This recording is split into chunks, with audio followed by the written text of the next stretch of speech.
is virtually nothing. It just would not take more than 60 seconds. Yes. So it is very intriguing because of the first, as I said, the aircraft itself has many backup systems. These are very fly-worthy, very safe aircraft, and 787s are flying all over the world. In fact, I would be surprised to see that probably this may be the first major incident with a 787. Yes, actually we have been confirmed, sir, that as far as a 787 Dreamliner is concerned, this is the first major such incident that has come to light. Boeing has had some issues with grounding and all. There have been investigations whether they have, not done enough as far as maintenance and certain other activities on planes are concerned. But this certainly is the major crash of its first of its kind when it comes to a 787 Dreamliner. Well, absolutely. A 787 Dreamliner, as I said, is being flown by most airlines of the world. And it's a very, I would say, a workhorse. It's a good aircraft. And in this case, it's flown from Delhi to Ahmedabad. So obviously, it was absolutely flyworthy. Otherwise, no aircraft takes off. And pilots also, before they take off, they go through all the checks. And if they find anything missing, and especially if they are on a long-haul flight like London, they would be absolutely very careful to see all parameters are fine before they would take off. Okay. So obviously something has gone wrong after they started their roll on the runway for takeoff. Yes. And in between that and the climb, those 60 seconds have been, I'm sure, very, very the reason for whatever has happened. Yes. I do thank you for joining us, Praful Patel, the ex-aviation minister. Also reading out what Prime Minister Narendra Modi has just put out. The tragedy in Ahmedabad has stunned and saddened us. It is heartbreaking beyond words. In this sad hour, my thoughts are with everyone affected by it, have been in touch with ministers and authorities who are working to assist those affected. We also know that Home Minister Amit Shah is travelling to Ahmedabad. My colleague Payal Mehta is also joining us with more on this. Payal, words coming in from Narendra Modi as well. Everybody offering, of course, their deepest thoughts to those who have been affected, including, of course, the families. Already 133 have been confirmed dead. Yes, it is, of course, heartbreaking beyond words. That's what the Prime Minister really said. And this has happened in his hometown, which is in Ahmedabad. The tragedy in Ahmedabad has stunned and saddened everyone. He has been in touch with the ministers and the authorities who are working to assist those who are affected. He has already spoken to Bhupendra Patel, the Gujarat Chief Minister, already spoken and asked Ram Mohan Naidu, the Civil Aviation Minister, to rush as well, and constantly been in touch with Amit Shah, another union minister in his government, the Home Minister, another son of the soil. So they've all been rushed. Maximum help needs to be assured is what the Prime Minister has also indicated in as many words as well. But a real tragedy coming to the fore as well. Many people have been feared dead in this, in this ghastly crash that we've really seen. Of course, the investigation will follow soon as possible is what the government is assured. But it's a very heartbreaking moment because many citizens on board Shivani were not just Indian nationals, but foreign nationals as well.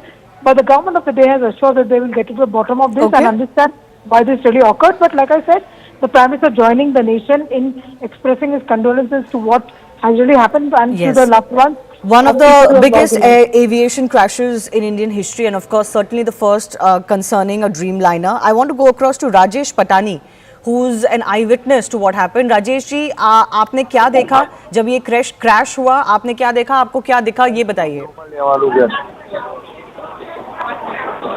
Rajesh ji, आपको मेरी आवाज आ रही है?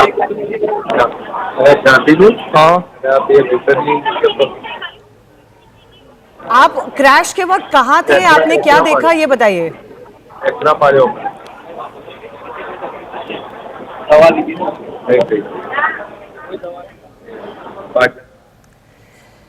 Let's try and reconnect. We're trying to get you some more eyewitness accounts, but of course visuals of the crash are on screen, and they show that the flight had barely taken off.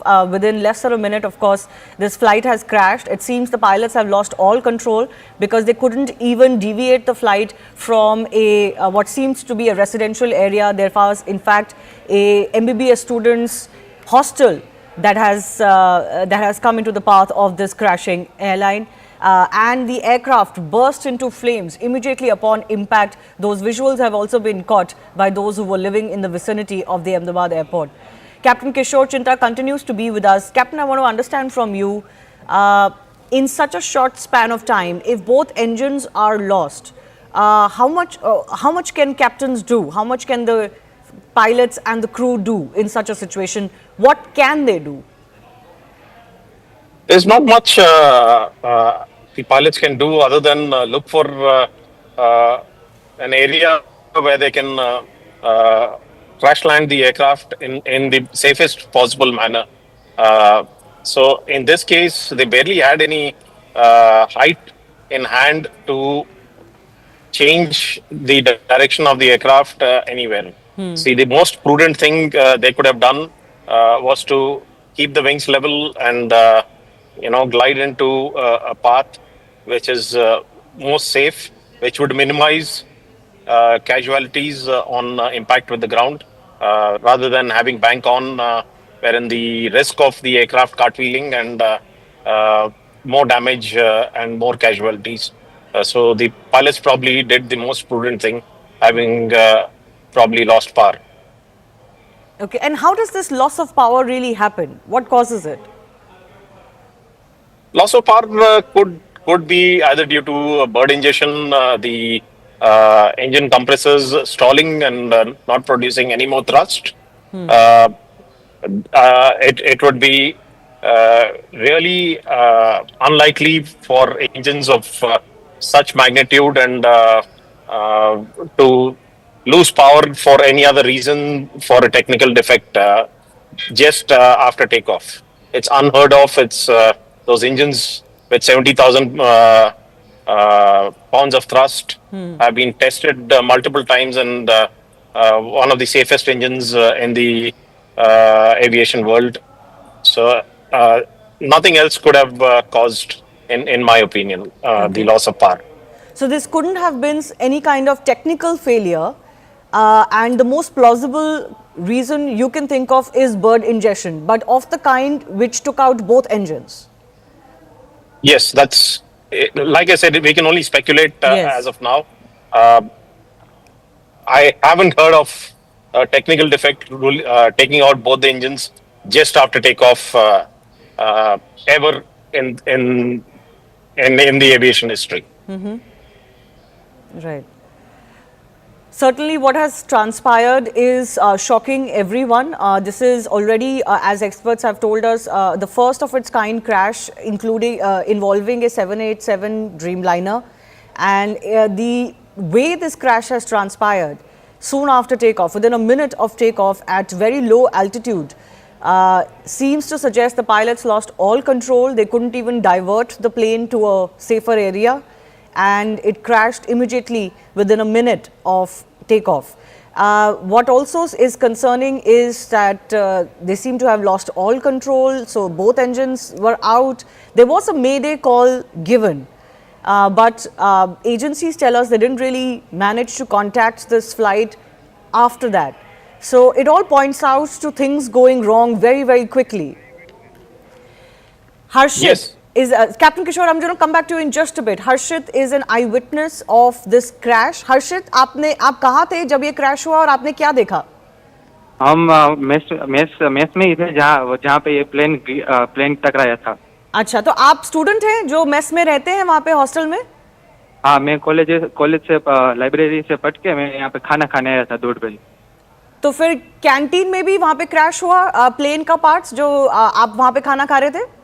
हाँ, वहाँ पे वो सिर्फ टकराया था, plane आगे crash हुआ था. अच्छा, हमारी बिल्डिंग में सिर्फ टकराया था, इसलिए धमाके की आवाज आई. अच्छा, आपके आसपास कितने लोग थे? कोई इंजर्ड है? इंजर्ड इसमें ऐसा है कि जो बारी के पास खाना खाने बैठे थे उसको थोड़ा वो इंजरी हुई है, बाकी सब ठीक है. अच्छा, कितने बच्चे हैं वहाँ पे? खाना खाने के लिए तो यहाँ पे 50-60 लोग हम आए थे, ऊपर और नीचे दोनों. अच्छा, इंजरी सबको नहीं हुई है. जी. और आपके हॉस्टल, आप किस हॉस्टल में रहते हैं और कितने लोग हैं वहाँ पे? हम अतुल्य में 11 में रहते हैं. कितने लोग होंगे पूरे हॉस्टल में, कितने लोग रहते हैं वहाँ पे? हम तो MBBS स्टूडेंट ही वहाँ से 1 से 5 साल तक के सभी बच्चे वहीं पे ही रहते हैं। अच्छा, और वो ये सब इसी मेस में खाना खाने आते हैं। जी जी जी। और उस वक्त 50-60 बच्चे वहाँ पे थे जिस वक्त ये खाने खाने, हाँ, ये खाना खाने का ही टाइम था, इसलिए वो सब वहाँ पे ही थे। जी। आपकी जो बिल्डिंग है उससे ये प्लेन टकराया नहीं है, ये आगे जाके एक बिल्डिंग में क्रैश हुआ है, तो आपको उस बिल्डिंग के बारे में कुछ पता है? क्या हुआ वहाँ पे, क्या देखा आपने? वो अतुल्यम 1, 2 और 3 है, वहाँ पे वो रेसिडेंट डॉक्टर रहते हैं सभी। और ये सब मेडिसिटी के क्वार्टर्स ही है जहाँ पे ये प्लेन हादसा हुआ ना, वही। तो जिस बिल्डिंग में क्रैश हुआ वहाँ पे रेसिडेंट डॉक्टर रहते हैं? हाँ। और उस बिल्डिंग में कितना इम्पैक्ट हुआ है, आपको कुछ जानकारी मिल रही है वहाँ पे? ना, कोई वो नहीं पता, वो नहीं पता। जी जी। बट आपका जो हॉस्टल है वहाँ पे सब सेफ है? कुछ लोगों को इंजरी हुई है? हाँ, हॉस्टल से ये मेस थोड़ा 1-2 किलोमीटर दूर है, इसलिए सब बच्चे हॉस्टल से मेस तक चल के खाना खाने जाते हैं, तभी ये सब हुआ। अच्छा, मेस में उस वक्त जो थे वो सेफ हैं, लेकिन हॉस्टल में जाके ये बिल्डिंग में क्रैश हुआ है जहाँ पे रेसिडेंट डॉक्टर्स रहते हैं। This is also extremely concerning. Harshit, हमसे बात करने के लिए बहुत बहुत धन्यवाद। Let's also listen to some more reactions coming in. लगातार पिछले 2-2.5 घंटे से हमारी टीम उस पर काम कर रही है। हमारी सेक्रेटरी है, DGCA है, AI की टीम में सभी लोग, हमारी विकास की टीम, सभी लोग एक साथ बैठकर वहाँ पे काम कर रहे हैं। और अभी हम DGCA, हमारे सेक्रेटरी और मैं तो हम तो वहाँ पे अभी फिजिकली भी जा रहे हैं।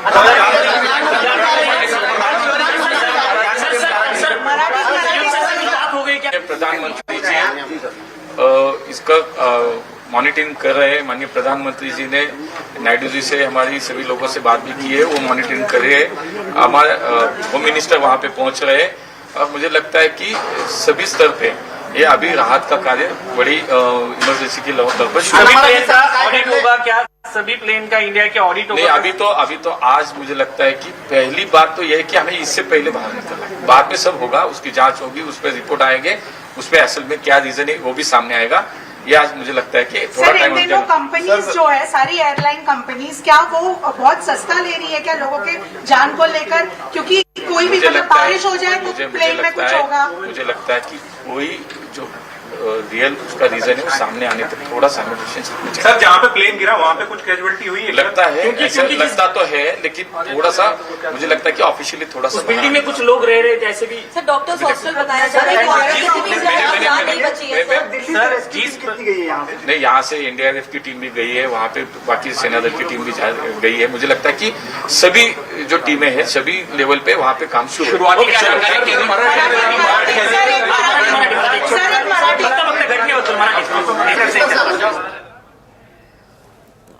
All right. There is, of course, all hands on deck approach as far as the aftermath of this aircraft crash is concerned. Not only are concerned ministers moving to Ahmedabad, Home Minister Amit Shah is also expected to travel to Ahmedabad. Captain Kishore Chinta continues to be with us.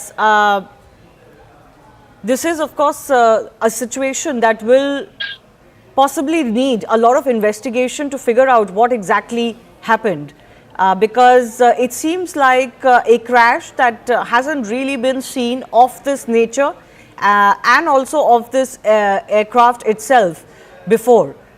So much deep investigation required as far as this case is concerned.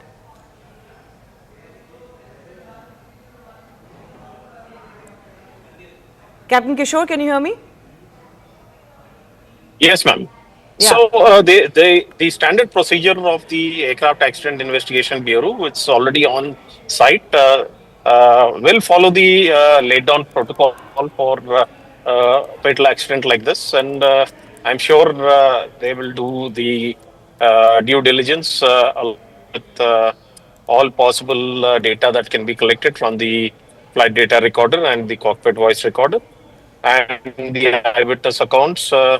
I'm sure no stone would be left unturned by the AIB inquiry team. I myself have done a fatal accident investigation, and I'm sure the actual cause would come out in due course of time. Can you just take us in detail into what exactly will go into the investigation of this crash? The black box is going to become extremely crucial. Yes, ma'am. The flight data recorder and the cockpit voice recorder are manufactured to withstand crashes of this magnitude, and they will be recovered in due course of time. And they would be analyzed. Uh, the all the data from the crash will be analyzed by the uh, Aircraft Accident Investigation Bureau team. They will piece together every single aspect of the flight path and the possible causes of why and what happened, whether it was loss of power, whether it was a technical defect. Everything will be there in the flight data recorder, and they will be analyzing that, and they will analyze the flight path of the airplane based on the data available, and the mayday call will be recorded on the CVR as well as the ATC transcript of the radio transmissions which they received. All this will be correlated, and then the inquiry team will piece together their facts and figures and come out with the conclusion on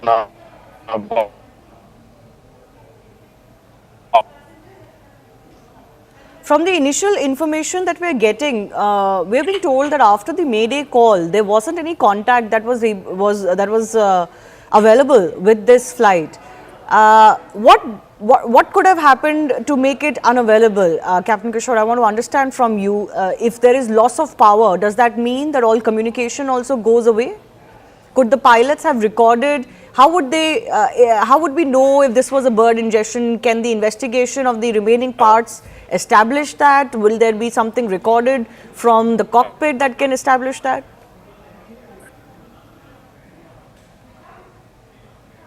there are enough standby.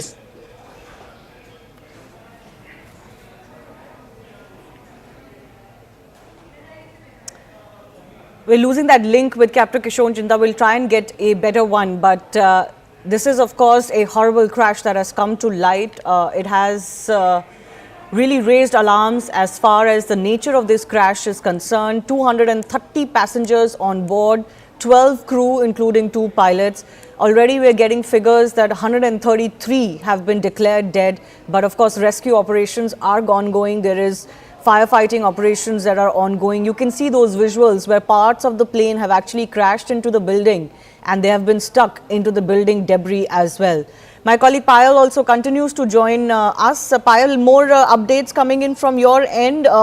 What all do we know about the efforts that are ongoing? Plus, who all is expected in Ahmedabad? We've just learned that Civil Aviation Minister of State Muralidhar Mahol, the DGCA team, and of course Civil Aviation Secretary Mr. Samir Sinha, they're all being rushed to Ahmedabad also to be alongside Ram Mohan Naidu, Amit Shah and the others as well, and go into a thorough inquiry mode as far as this was concerned into the entire matter. And we're given to understand that they're currently on their way to Ahmedabad, and they will also be, joining the team and joining the rescue and relief operation as far as this is really concerned, because it's an all hands on the deck approach that Prime Minister Narendra Modi really spoke about. Shivani, it is of course a very, very tragic episode which has come to the fore, and therefore Mr. Muralidhar Mahol, the Minister of State for Civil Aviation, along with the entire team from DGCA, the Civil Aviation Secretary, and the other technical officers are also being rushed to Ahmedabad just as we speak. Yes.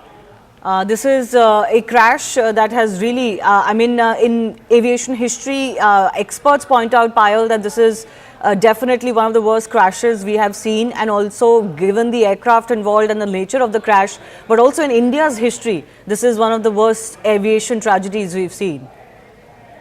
Well, absolutely. Nobody ever is prepared, for something like this as well. But what really led to this crash? What were the technicalities involved? We will only know once the GCA team reaches there, the investigation team reaches there, and they find a black box that, Anvit was speaking about a little while ago. And only then will we know what really led to the crash, because it is really important to understand what led to the failure and what led to this tragedy within probably 40 to 50 seconds of the pilot, reaching out to the ATC. So obviously, All of these things are going to be there, but as of now, the most important thing is to, in fact, ensure maximum rescue and relief operation. Therefore, all hands on the deck. But it's the Gujarat administration, the Gujarat Chief Minister, the Gujarat Home Minister, Union Home Minister, who is also a son of the soil. Ram Mohan Naidu also currently on his way. He's a civil aviation minister, and so is Muralidhar Mahol. Updates that we're getting, Payal, also tell us that the railways have also decided to operate certain special trains to and from Ahmedabad. Anything more you're learning on that? Special trains are going to be in place for passengers to fly either from there to Mumbai or to Delhi, because currently the airport at Ahmedabad stands shut as well. A lot of international flights are also likely to be diverted to other locations as well. So preparing for that, Ashwini Vaishnav, the Union Railways Minister, has just put out a series of tweets, essentially speaking about the kind of work that has to be done, and even if medical teams have to be rushed from nearby locations, the railways will also be putting in their maximum efforts as far as this is concerned.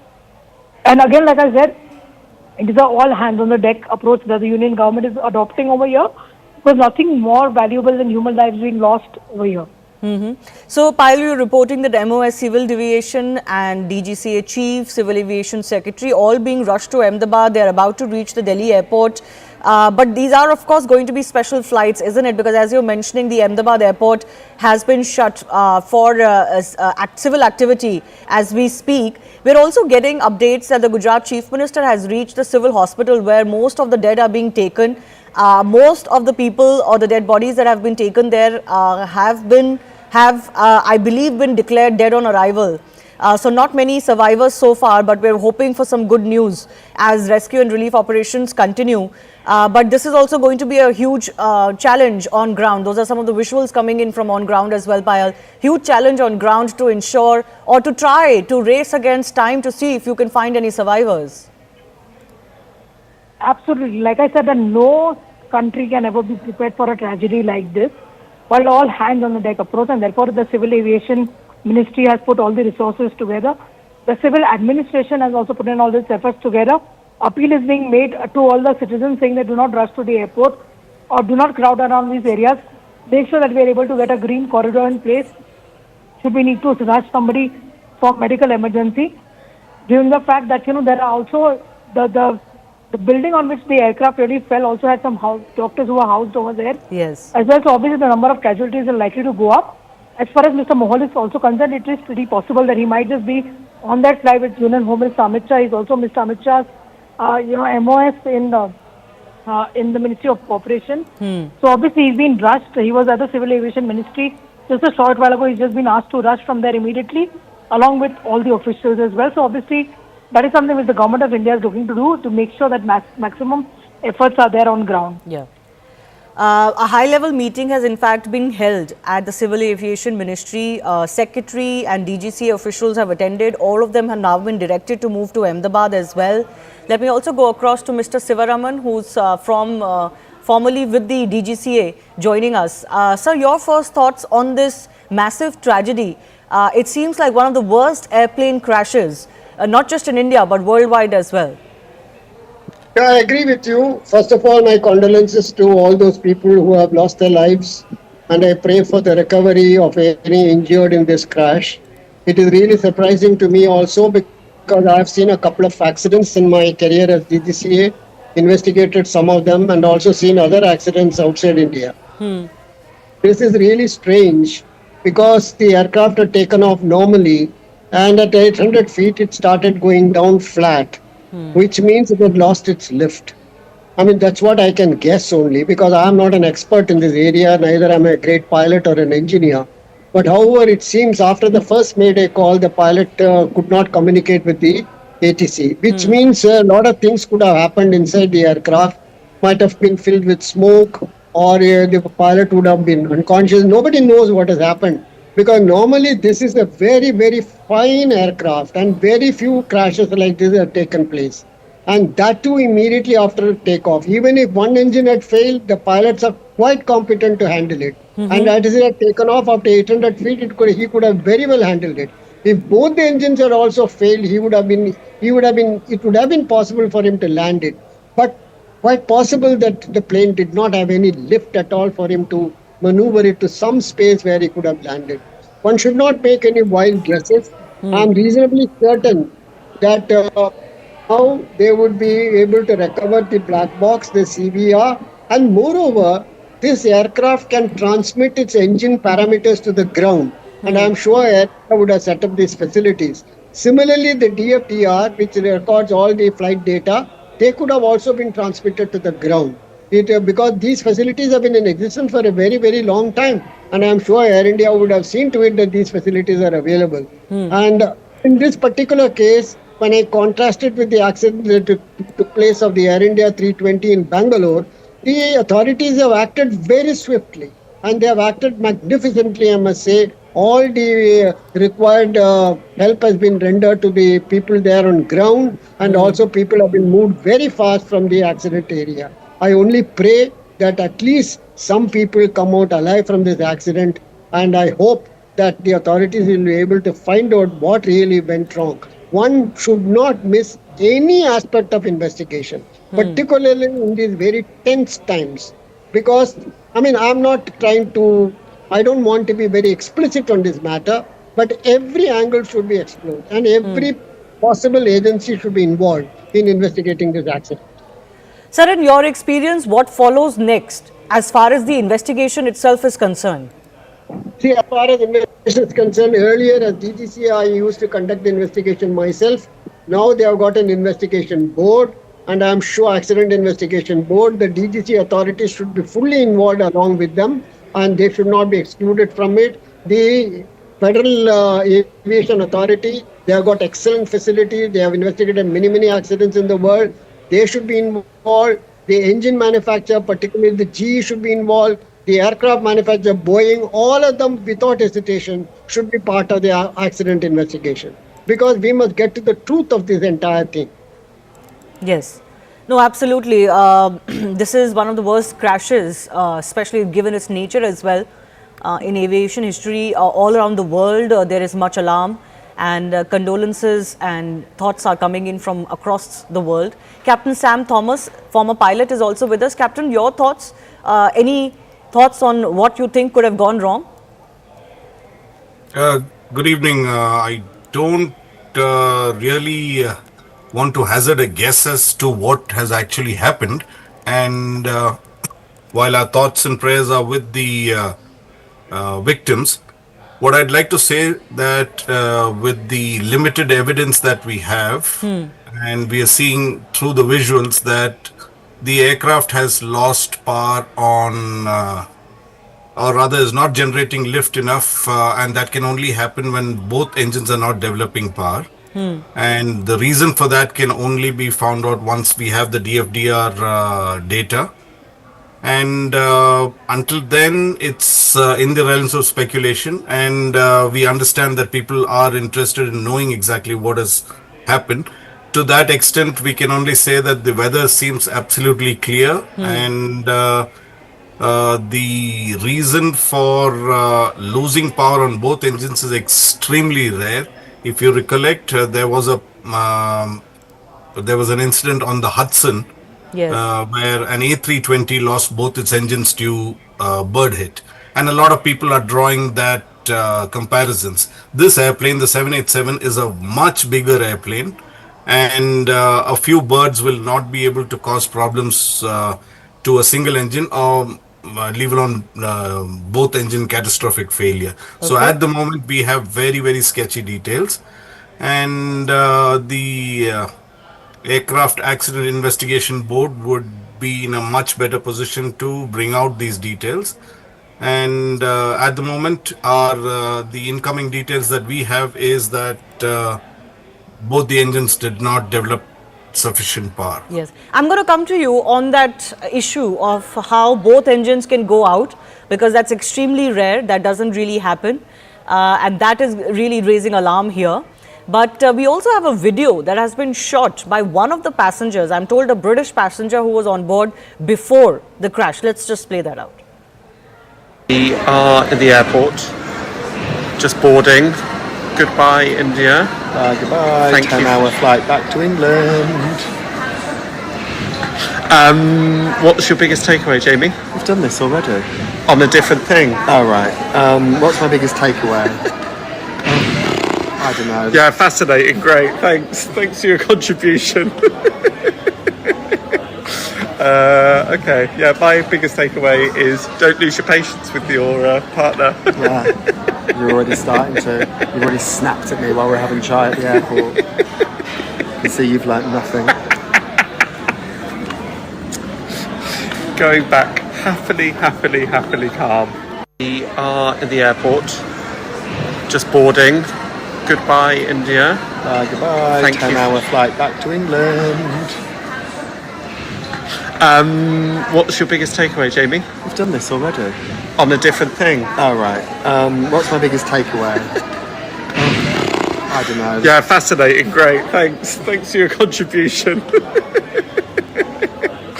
Okay. Yeah, my biggest takeaway is don't lose your patience with your partner. Yeah, you're already starting to. You've already snapped at me while we're having chai at the airport. You see, you've learnt nothing. Going back happily calm. We are in the airport, just boarding. Goodbye, India. Well, that seems to be a video made by two passengers, British passengers, young men who were going back to England. They were happy about it and, just kind of points out the fickleness of life. Nobody could have really seen this coming. Captain Sam Thomas, former pilot, and Mr. Sivaraman, who's formerly with the DGCA, both on the show with us. I do thank you for your time. Captain Sam Thomas, I just want to take your thoughts once again because our viewers would be curious to know how can both engines go out? That seems to be the case here, given how quickly the flight crashed and the fact that the pilots didn't seem to be in any control. They didn't seem to have any communication left with the ATC. What can really cause this? A variety of reasons can cause it, but in this particular case, what has happened, we would not know until we have the details. Now, you asked of both engine failures. It has happened just short of London Heathrow once with a 777, and that was due to fuel starvation.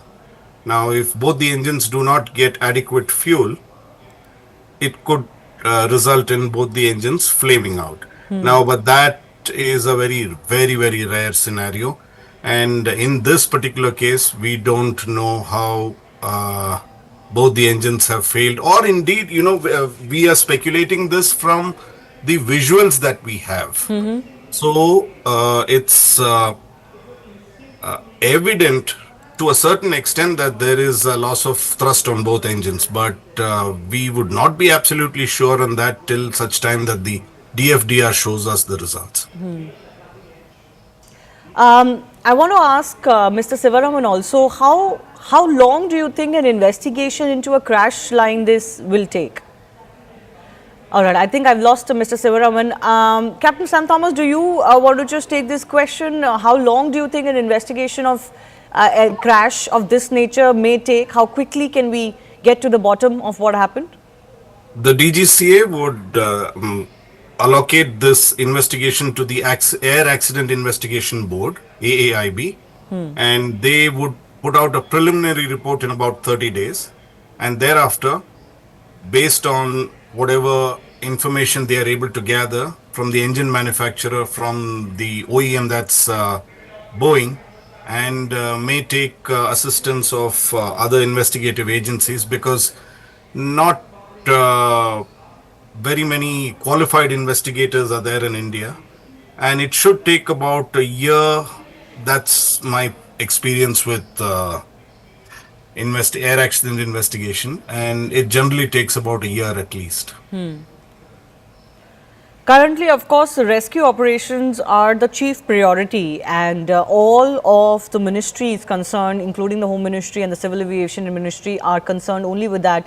Those are hospital visuals also coming in. There seem to be some who are injured, but we are unsure whether they are passengers who have been brought in an injured situation, or these are people who were in the buildings surrounding where the crash took place. Because the unfortunate part is, Captain Thomas, is that this flight actually crashed into buildings. And unfortunately, we're getting updates that the buildings that it crashed into had MBBS doctors, resident doctors, etc., staying in that hostel.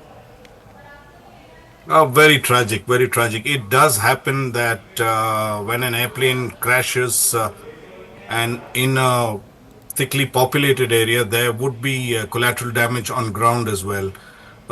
It's very, very unfortunate, and unfortunately, that is the nature of the beast, and very little we can do about it, except extend, the hospital services to the injured and minimize whatever damage that has already occurred by providing proper medical assistance timely.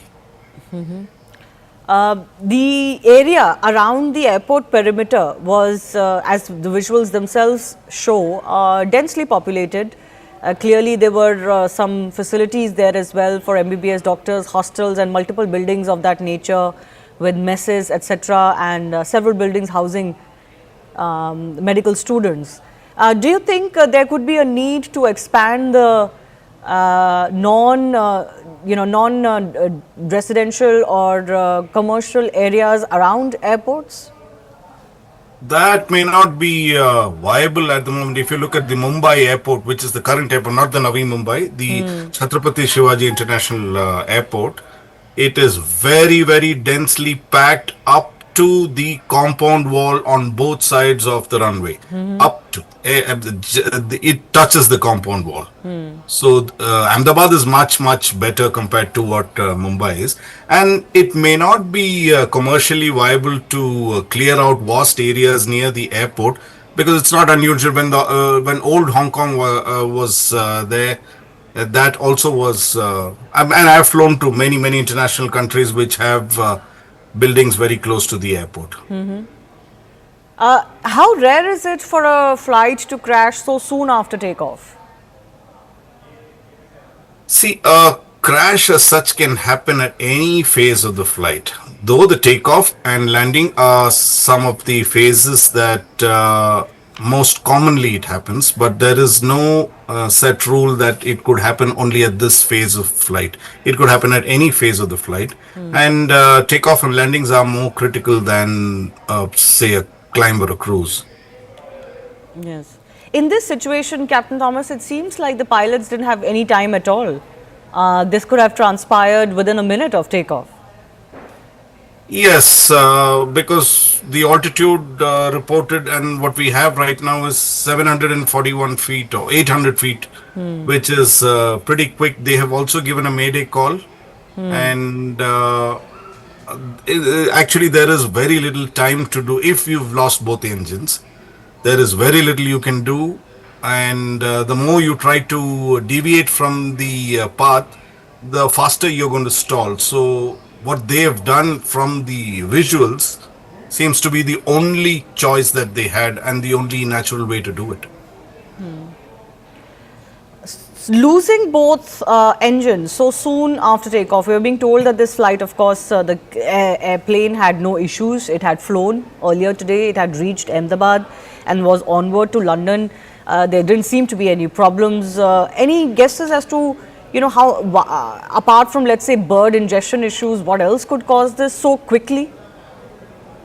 I mean, our business, you really don't hazard a guess, because then we lose face within the community. So, because that is not something that is done.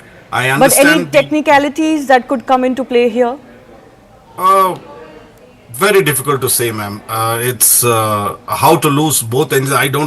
I can't recollect. I mean, except for the Hudson landing and the Heathrow, I think in the history of aviation, we've had very, very few dual engine failures.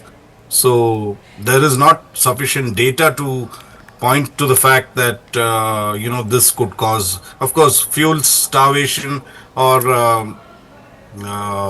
fuel that is contaminated is one of the reasons. But other than that, I don't know anything else that could bring down both engines, that too of a 787. Yes, and this is why whatever experts we're speaking to, Captain, we're asking the same question and again, because the nature of the crash is raising alarm, isn't it? So soon after takeoff, even though takeoffs are sensitive, but losing both engines, crashing into a building, and literally no time that had elapsed for a flight that was clearly deemed to be fit. There were no issues with the airplane that had come to light. Earlier, I was speaking to a captain who pointed out that around this airport, there are many bird-related issues. Is that the only plausible reason that comes to mind?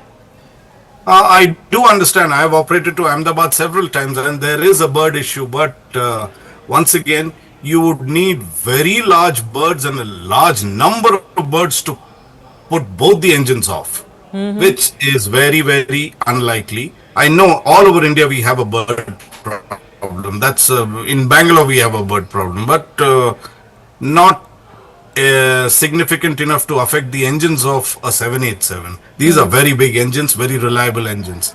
Even if you were to hit a bird, it will ingest it and throw it out pretty quickly. Right. We're also playing out those visuals that are coming in of the Chief Minister having reached the civil hospital. Major focus right now is on getting help on ground, both at the crash site and also, of course, as far as medical facilities are concerned. We're getting to know from CRPF that about 150 personnel are involved in rescue operations. And we're also getting to know that some operations have begun, in fact, at the Ahmedabad airport.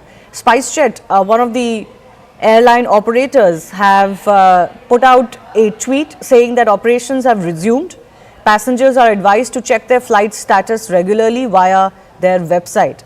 So we were being told earlier that till 5 p.m. there would be a cancellation of all airport activity, given the nature of this attack having, the nature of this crash having taken place so close to the airport premises. But at least as far as other operations are concerned, we are being told that they may be up now. People in Gujarat, the government, the agencies are working against time to ensure that they can mobilize as much help as possible. Visuals coming in from that civil hospital as well, where the Gujarat Chief Minister is also visible. He's visiting the facilities. I'm not sure of how many injured have been brought in so far. We don't have any update on that. But certainly we did get an update earlier that 133 have already been declared dead. That's almost half of the passengers list. 30 passengers were on board, plus 12 crew, including 2 pilots as well. All authorities are working to ensure that they can first focus on ensuring that both the crash site and other facilities are up to speed.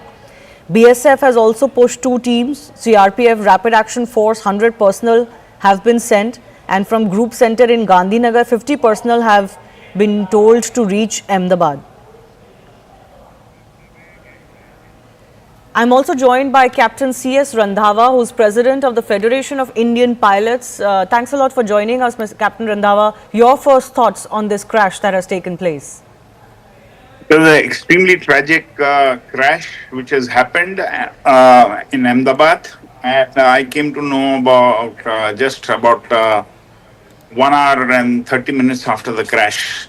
And I could attribute this maybe due to birds, because Ahmedabad has got a big problem about birds.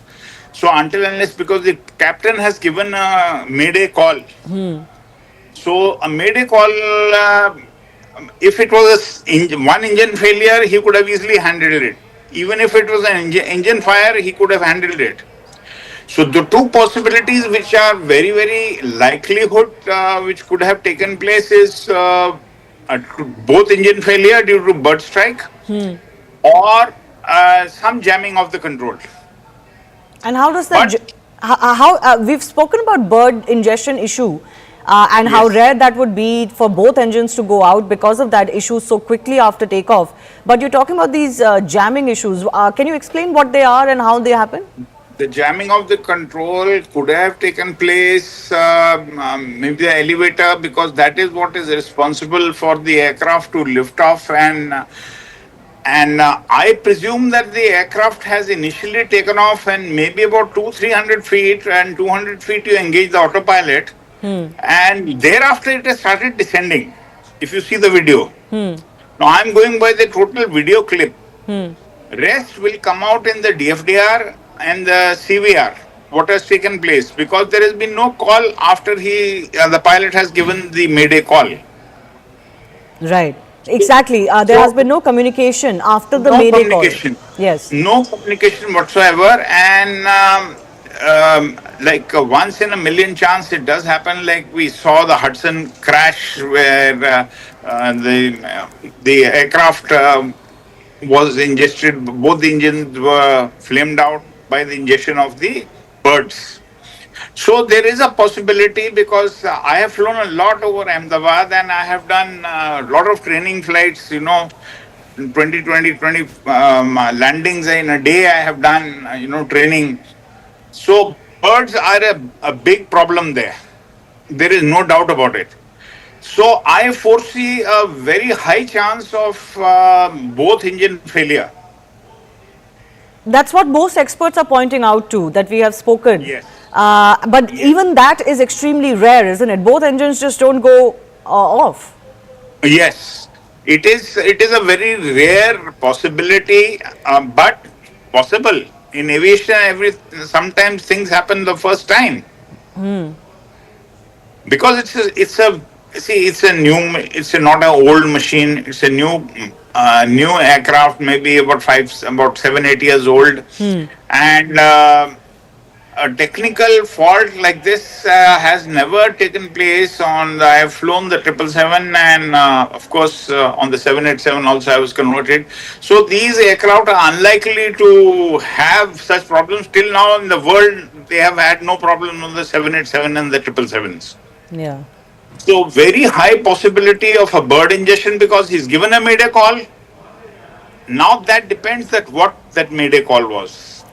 So, sir, in your experience, these Yeah. moments, what would these moments have been like for the captains in the cockpit? I would say the pilot, when he's given the Mayday call, he was knowing that it's a no-go situation. It is the end. Because height is not there at all. You see, height was not there, and nothing the pilot could have done. It is just after liftoff. At least when the Hudson crash took place, he had the height, he put the aircraft down in the Hudson Bay. But in this case, he had I don't think he had any control, and the aircraft has just gone on the takeoff path and outside the perimeter, that's gone and crashed in the populated area. Very unfortunate, Captain Randhawa. Thank you very much for speaking to us. Very, very unfortunate situation there, viewers. What a tragedy to be covering. It's completely, the heart sinks every time you see those pictures. I'm joined by Praful Patel, former Union Aviation Minister. Mr. Patel, this has happened in Ahmedabad. Not very often that Indian aviation is caught up in an incident such as this. The last time there was one was, of course, during COVID, and before that, substantial time had elapsed for 2010. What are your first thoughts when you see some of these pictures, Mr. Patel, and a comment generally on Indian aviation, safety protocols in Indian aviation? I'm very shocked and distressed and very sad that such an incident has taken place. And you're right, after many years, it's not very often that we see such tragic incidents in Indian aviation. And let me tell you that on the whole, when you talk of safety and systems, I can assure you that Indian aviation is probably one of the safest in the world. We have all the protocols in place. Our DGCA is very robust and effective. And to pick holes into our ability to manage Indian aviation would be very unfair. And I always say this, and I repeat, that aviation is either 100% or zero. There's nothing like 99.9% in aviation. And therefore, in this case also, look at the aircraft. It arrived from Ahmedabad from Delhi. Obviously, it flew without any issue. And to take a 9.5 hour journey from Ahmedabad to London, obviously the pilots would have done all the pre-flight checks. And no pilot is foolish enough to take off if he is not satisfied. The captain per se in this aircraft would have also had thousands and thousands of hours of command. And a 787 and today's aircraft per se are very robust, fail-safe. They have many backup systems. And to really think what went wrong, I would be hazarding a guess which would not be fair. But the point here is the aircraft did go on a takeoff roll, and between the time the wheels went up and the time it crashed, probably the time frame would have been almost only about 60 seconds or so, because you can't go to 800 feet and crash and it be within less. I mean, the time span is only 60 seconds. Now he's already given a mayday call. Now I don't know what exactly went wrong. It will be again hazarding a guess, which would be unfair. The only thing which can be ascertained is now, since the aircraft has fallen just a few hundred meters from the airport and in the BJ Medical Complex, therefore, to retrieve the black box and the other equipment would be also, quite simple. We would be able to ascertain only after that. Let me tell you one more thing. In today's aircraft, they are very sophisticated. All the parameters of an aircraft, right? Every single second the aircraft is in the air, all the parameters are recorded, not only by the aircraft, but they are also transmitted to a central command, real time, of the airline itself. So if there is, when an aircraft does a flight, there is a way to ascertain every single parameter during whatever the duration of the flight. So if anything would have gone wrong prior to this flight, or which may have escaped the attention of anybody, I'm sure this will be retrieved in no time once the equipment is found. Now, Mr. Patel, just to go back in time, because this fleet, the Dreamliner, very, very safe. I think from what the experts are saying, and I only have them to sort of lean on for facts, they've said that this is the first time a Dreamliner has actually crashed anywhere in the world. Now, most of these Dreamliners were purchased, I suppose, about 10, 12, 15 years back by Air India when it was still government-owned. Obviously, there would have been a huge procedure that must have unfurled within government to select the plane. There would have been due diligence. There would have been all sorts of studies that would have been conducted. Well, most certainly. I mean, first, the procedure itself in government is a very robust procedure. Goes through several layers. And ultimately, the basic selection of aircraft is done only on technical parameters. Because, the airline, requires a certain type of aircraft for certain, lengths of the flights. You want to go to the US, you want to go to the European countries, or to, 8-hour flights, 12-hour flights, and so on. And the kind of configuration you want. Let me also tell you that the Dreamliner, at the time it was ordered, was one of the most sophisticated, advanced fly-by-wire aircraft which was going to be produced. And it was ordered by probably most major airlines in the world, Air India also being one of the early ones. And to now even discuss it would be unfair, because after this particular aircraft itself, which has crashed, had been flying for almost 11 years. And if you see any major airline in the world, and if you go at any moment of time, there would be more than 1,000 787s up and flying any part of the world. So I'm sure when, of course, the orders are placed, every other parameter is also examined. And of course, it is the airline's requirement which primarily drives what is the choice of aircraft. Let me also remind you that in the world for wide body, you only have 2 aircraft manufacturers. You have a Boeing and an Airbus. And the comparable aircraft are, a 350 for the Airbus or a 787 Dreamliner for Boeing. So it's not really that we are ending up, with too many choices. And let me be honest, whether it's a Boeing 787 or an A350 of Airbus, technologically, they would all be on par in terms of efficiency. So it's a minor thing between one and the other. But the fact of the matter is, all the machines flying today, irrespective of this type of aircraft, are very, very robust and sound. And every aircraft has backup after backup. I don't think, I mean, of course, the pilot's efficiency, his knowledge, his presence of mind is the most important factor in any aircraft flying. But even technically, an aircraft, is so designed that it can overtake a lot of functions which a human, mind and hand cannot, perform in the shortest possible time. So the response time of an aircraft, its systems are very, very robust. Here, of course, there seems to have been a catastrophic failure of lift, and that didn't give the pilot, even though very experienced pilot with lots of man hours of flying, didn't give much of time to the pilot to even react. And only a mayday call, and as you said yourself, 60 seconds, and it was down laden with fuel.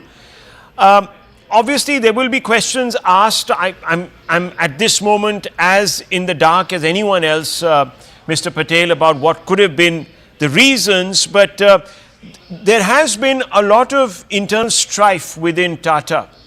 After it took over this particular airline, Singapore Airlines came into it, and so on and so forth. There are a lot of cost cutting, lots of valuable AI senior engineers were sort of let go of. Could this have, at some level, affected operations, maintenance, checks, all of that? Do you think, or it's too premature to get into any of this? I think it is premature. See, the other point is, Rahul, that the fact of the matter is that there's a human being, a senior experienced captain who's flying the machine. Yeah. And he has every right to say, I cannot fly this machine because it is unfit to fly or there's a technical deficiency. And if there was one, he wouldn't have done it himself. Yes.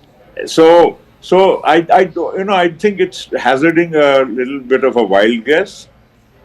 Yes, but I would also like to say that, the maintenance of Air India compares to the best anywhere in the world.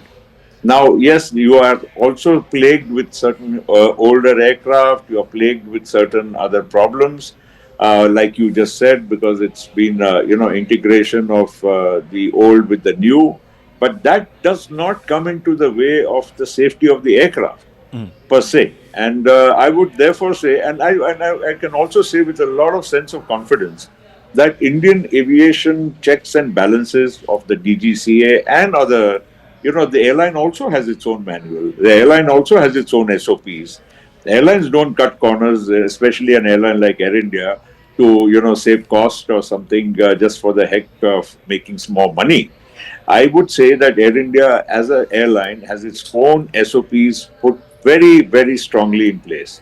And again, this commander, or many of the commanders, or most of the commanders, I would say, flying a 787 have so many thousands and thousands of hours of pilot and command that they know the aircraft inside out. They know everything what needs to be done. And I don't think an aircraft flying to London on a 9.5-hour flight would have taken off without the proper pre-flight checks by the captain or his second in command.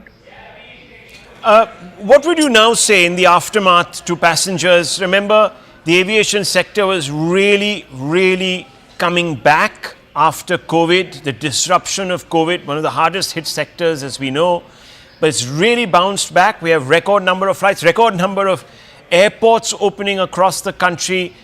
I am sure for a few days there's going to be some consternation, maybe even a little bit of apprehension in the minds of a large number of passengers, civilians, customers, etc. What's your message to them? Well, my message is that, very sad and tragic. I'm sure people do get shaken up when they see such, visuals on their screen. And but aviation still, by far, is the safest mode of transportation anywhere in the world. And if you consider the accident to the number of flights ratio, I think it will be far, far, far, safer than any other public transport. So let's not panic. Let's not think that this could be, an everyday affair. and we should be patient, confident, and also be confident that our aviation in India is absolutely in good shape. Let's not, see one incident. This accident unfortunately happened in India. Probably it could have happened anywhere in the world. When we see a visual in any other part of the world, we don't get so upset. Because it's happened in our country, we will certainly be, stirred and shaken. Let's just have faith. Our aviation sector is good, sound, safe, and this is, of course, a lesson.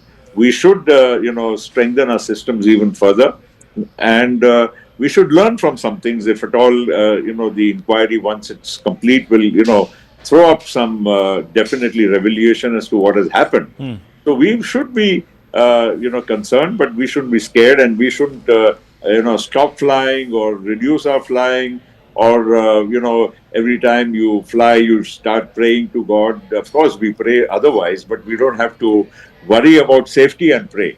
That's all I'm trying to convey. Right, Mr. Patel, on that note, thank you very much for speaking to us as we pray, of course, for those who were in harm's way.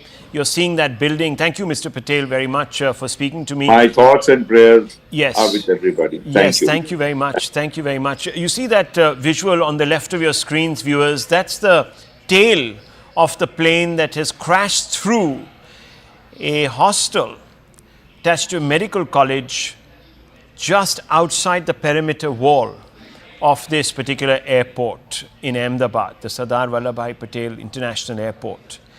And we're apprehending that there might be casualties because this accident took place at around 1:45, and it was lunch hour, and there were many students, many doctors, aspiring doctors in the canteen, and the plane crashed into the canteen, and those visuals tell the story. Viewers, very quickly, let me give you a quick update. Operations have resumed at the Sardar Vallabhbhai Patel International Airport in Ahmedabad. This is PIB India putting out that update.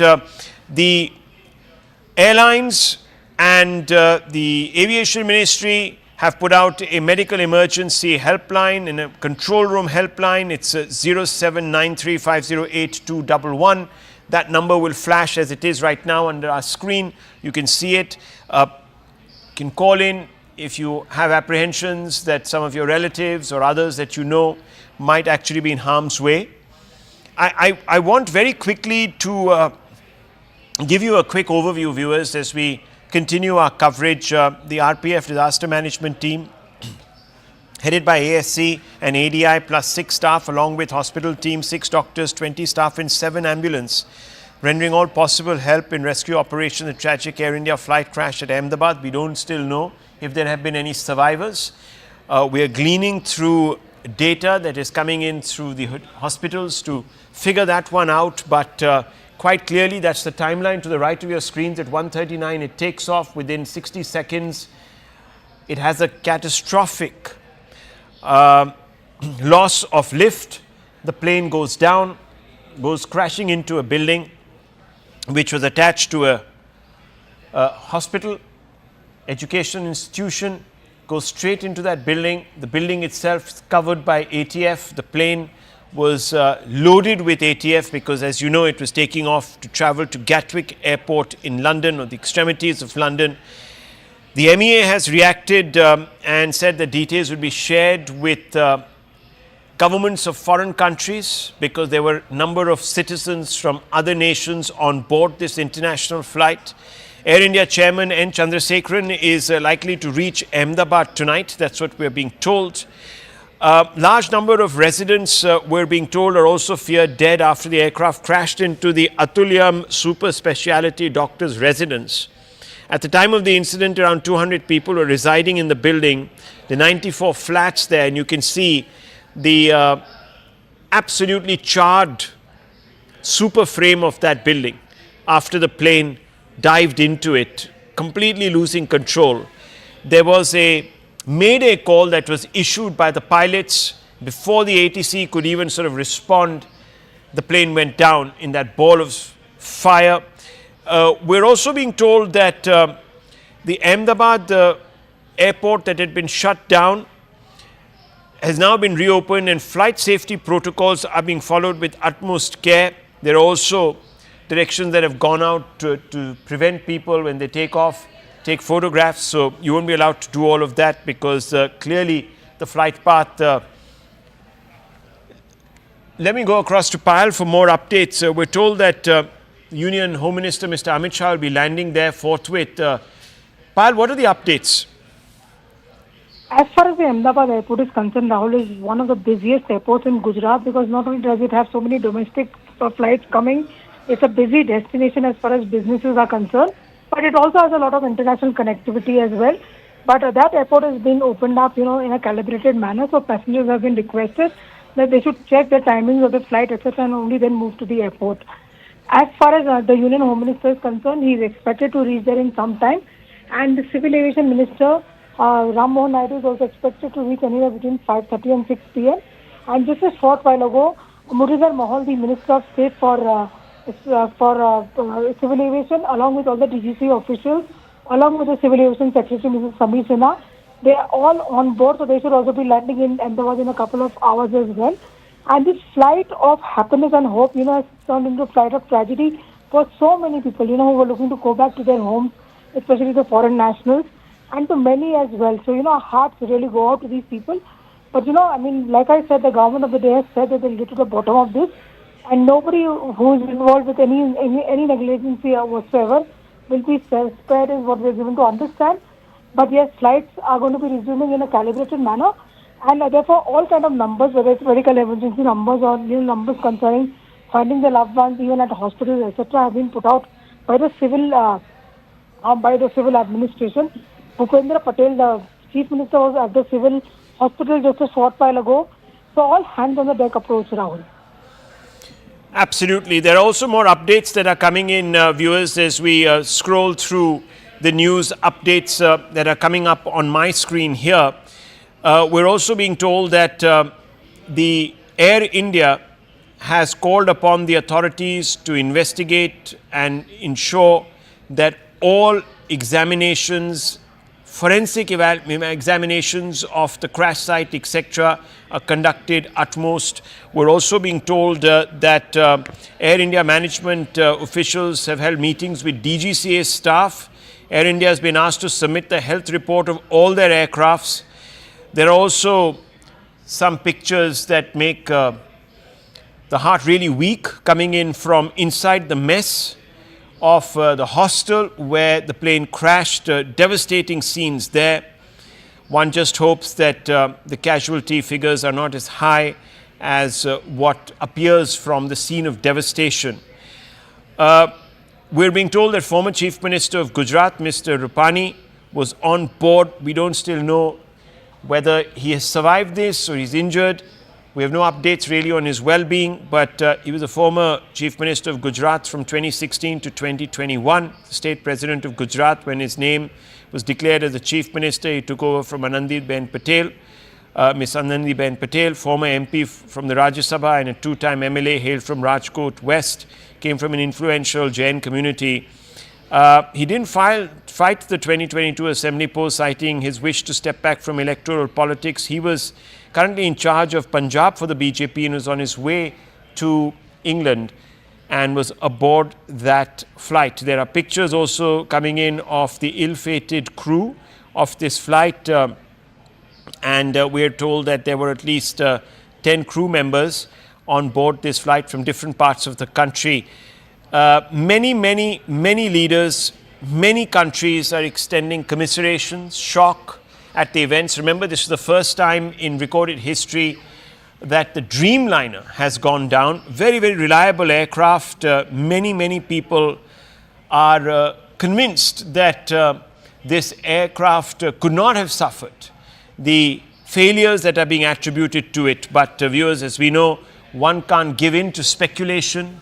This is an extremely sensitive situation right now, and therefore one cannot hazard any information on what could have gone wrong in a speculative way. We're being told now, no survivors of this crash, but we are going to not take that at face value till the authorities come out and give us some sort of a confirmation. But Payal, it does seem that the outlook is not good.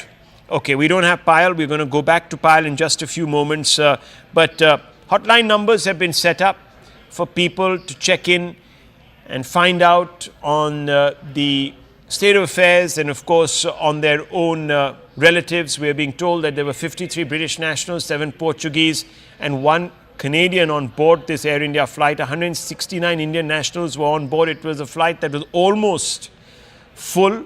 Ahmedabad-London flight, and at this time of the year, viewers, there is huge traffic between the two destinations given the fact that this is a peak holiday season. I want to go straight across to Anvit. Anvit, a lot of people heading out to London on this particular flight. We're getting some details. We're being told unofficially that the possibility of survivors is very, very slim. What's the update that you're getting? Yeah, certainly, you see, Rahul, that toll is what we are being unofficially confirmed by the sources on ground. It is being said that it has already been counted up to 150, and it certainly is unfortunately expected to only rise from here, because the kind of incident it was, and we initially also saw how the plane went up in flames. It clearly was indicative of the fact that the number of casualties and fatalities would certainly be high. Not just those in the plane, but also on ground. The collateral damage that it has caused, because it was a heavily residential area, and the building in which the plane had crashed, which was the doctor's hostel, that also, from there also, a number of occupants had to be rushed to medical facilities, and deaths have been reported from there as well. So ground damage certainly is there, but all what we are being told by the officials who are in this rescue operation, that number of survivors is really, really bleak, as what we are getting from the ground. Also, because the incident that this is, and what we are being told by the experts, is that the two major chances that this incident took place, one is dual engine failure, which could be, one reason could be power outage, or another reason could also be bird ingestion. But it is also being said that it's very unlikely that bird ingestion would cause both engines to go down. Another reason what we're learning is could be control jamming, which is also a subject matter of investigation, and the AIB will now take over the investigation, as their teams are already on ground, and the investigation in this manner will also be done. But what we are learning from the ground is, yes, that the fatalities have increased to more than 150, and chances of any survivors are really, really bleak, which is unfortunate.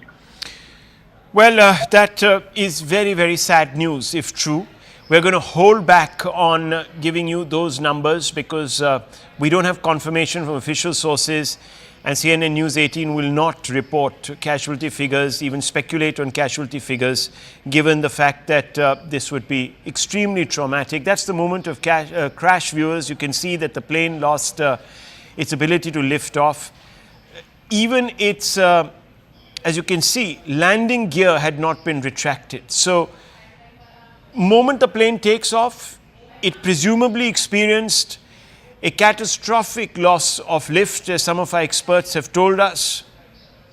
The pilot had very little time to react, about a minute, in which a mayday call was issued to the ATC. The ATC responded to the mayday call, got no response, looked out and saw a ball of flames engulfing the skyline. And a minute after crash it was, because as you know, our planes do travel at a particular speed, therefore it becomes easy to assess the length that they would have traversed, and therefore back calculate the time that they would have spent on air, in air that is. And you can see that ball of flames going up, lighting up the sky and completely overshadowing the afterground, and that is because this plane was laden with ATF. It had just been refueled, it's taking off. It had come in from Delhi, we are told, landed in Ahmedabad, was obviously surveilled for and examined for any technical issues, maintenance, etc. The plane then crashes into a building. The building is part of a medical establishment, and the exact building it crashes into is a canteen. And lunch hour was on, it was in the middle of lunch hour, and parts of the fuselage and debris from the plane lying, littering this particular building. And you can see that the tail section of this building is sticking out. Tail section of the plane is sticking out of the building, and inside we're told there were several doctors who were undergoing training, and those people have been injured. Some of them might not have made it out. There are, of course, more visuals of the debris on fire in the immediate aftermath. You can see the ground scorched, trees, just about anything within the perimeter of the crash site reduced to ash, carbon. You can see those pictures. Part of the building also engulfed in ATF, singed and covered in soot. Complete devastation. All these pictures coming in, obviously an attempt being made to douse the fire, but it's a bit too late. All of these are the buildings next to the wreckage. Near the plane crash site, a large number of parts of the plane strewn all over the place, and that's the frontage of this building, which has been reduced to ash. It's covered in soot because, as I told you, the plane was laden with ATF, and you can see other remnants of this plane, electronic parts, etc., strewn all over the place. There is some piece of luggage that might have survived, but most of this particular craft consumed completely, and that's the debris that is being removed, is salvaged. Obviously, there would be a desperate search for the black box, because that needs to be taken and examined to determine what could have gone wrong. Right now, no use speculating on it beyond the fact that the plane suffered a catastrophic loss of lift. Now, what that was due to, we don't know. Was it engine failure? Was it a bird hit? We have no clue. And these are survivors who are being rushed to hospitals. We don't quite know if these are passengers or if these were people on the ground or they were the young doctors. Let's go back to Anvit. Anvit, these people who are being wheeled into the hospital, do we have any clarity on who they are? What's the nature of their injuries, etc.? Okay, we don't quite have him, but there is a lot of grief, a lot of shock on the ground, and you can see that being reflected on the faces of some of those people who were witnesses. It must have been very, very traumatic, not just for those who came and bid their loved ones farewell, but also those in England who were expecting their loved ones to land in the next 11 hours or so. These scenes, viewers, are extremely unfortunate. This particular brand of aircraft, the Dreamliner, has not in its history suffered a crash. And we can tell you that Boeing shares are crashing right now across the globe because, once again, there are questions being asked of the company. Boeing has had its issues. It was caught up in a lot of issues related to its operations, etc. There have been many strikes within Boeing, talking about corners being cut, etc., etc. I don't want to go there because that's a whole different can of worms, might even be unrelated totally to the aircraft they produce, because the aircraft has performed extremely well, known for being very, very dependable and extremely efficient, and therefore a large number of these prototypes were sold. More than 1,000 have been sold since the Dreamliner. This particular Dreamliner was brought into service and incepted and inceptualized. So there you have it, viewers. These are the pictures coming from all the parts of the city. Ahmedabad right now is caught in the grip of this crisis, and heart goes out to those who were expecting or are expecting the kith and the kin of these passengers. We're expecting for them to have a safe flight. Let me go across to Anvit. Anvit, what is the latest coming in on perhaps the preliminary estimations as to what might have gone wrong? Any more details about the circumstances under which this flight took off? Anvit, can you hear me? Okay, Anvit, can you hear me? Are you there with us? Flight AI 171 Ahmedabad to London, reportedly carrying 242 passengers. Troops of 100 RAF and GCCRPF Gandhinagar involved in rescue operations. More details, of course, waited on casualty figures, but we're told that the prognosis is not too bright, that many people would have perished in this. The details, of course, to the left of your screens. Anvit, if you're there, can you hear me? Yes. What are the details we have? We know for sure that the Dreamliner, this particular make of the Dreamliner, has never had a crash. And it's the first crash anywhere in the world of a Dreamliner, of 787 Dreamliner. It had a call sign VTA&B. was the 26th to have been purchased by Air India. These are numbers, of course. Data don't tell the entire story. What are you learning from your sources? Certainly, see, like you rightly pointed out, that Dreamliner and Boeing 787s do not have a history of such incidents, and since their introduction in probably 2011, this is the first Boeing 787 Dreamliner that is reportedly crashed or met with a mishap that we are reporting on. And if we talk about the situation on ground, visuals are really scary. Death toll has already crossed what unofficial figures are around 150, and the sources that are on ground are reporting that it is likely to grow because the kind of incident it was, and how we have the visuals we've been playing out for our audiences, that how the plane as it crashed, it went up in flames, and the chances of survival of any passenger that was on board are bleak, is what the officials are saying. However, it has not been officially confirmed that all on board are dead. It's not confirmed yet. Some have been rushed to medical facilities. It is awaited to know that if they will be recuperated from the condition they were recovered in or not. Also, other than those who were on board, 242, including crew and captain, other than that, the building in which the plane crashed, it also had a number of occupants, and more than 50 of them had to be rushed to medical facilities. There could be, certainly there is chances of survivors because the plane crashed over that building, and there could be survivors in that, but yes, certain deaths are also being reported from there. Amidst all this, Ahmedabad airport has also put out a tweet saying that the airport is now operational. It had been initially shut following the incident. The airport had been shut for operations, and now it has been opened for operations also. If we talk about the details of the incident that took place, the initial details that we had got, revisiting those details, the flight had taken off at 1:39 from Ahmedabad. It was bound for Gatwick, near London, and the accident took place immediately, just right 8 to 10 minutes after the takeoff. We are told actually it took place within 60 seconds, actually, a minute and a half. It wasn't 8 to 10 minutes. It was just within a minute. So I just want to quickly come in there. Anvit, just stay on with me, Kaj. I have some reactions to play out. MLA Darshana Vaghela said that, quote, I was in my office nearby when the plane crashed and there was a loud thud. The flats of the doctors have been damaged. The rescue operation will continue, unquote. This is ANI quoting her. ANI also put out the reaction of an individual. He said, and I quote, my son had gone to the hostel during lunch break and the plane crashed there. My son is safe and I have spoken to him. He jumped from the second floor, so he suffered some injuries, says Ramila, who reached the civil hospital in Ahmedabad. So clearly a parent, very worried parent. Now, Anvit, what about those people who found themselves on the ground but in the direct line of the crashed plane? See, the incident was completely unforeseen, and when this happened, it certainly raised panic among those who were on ground.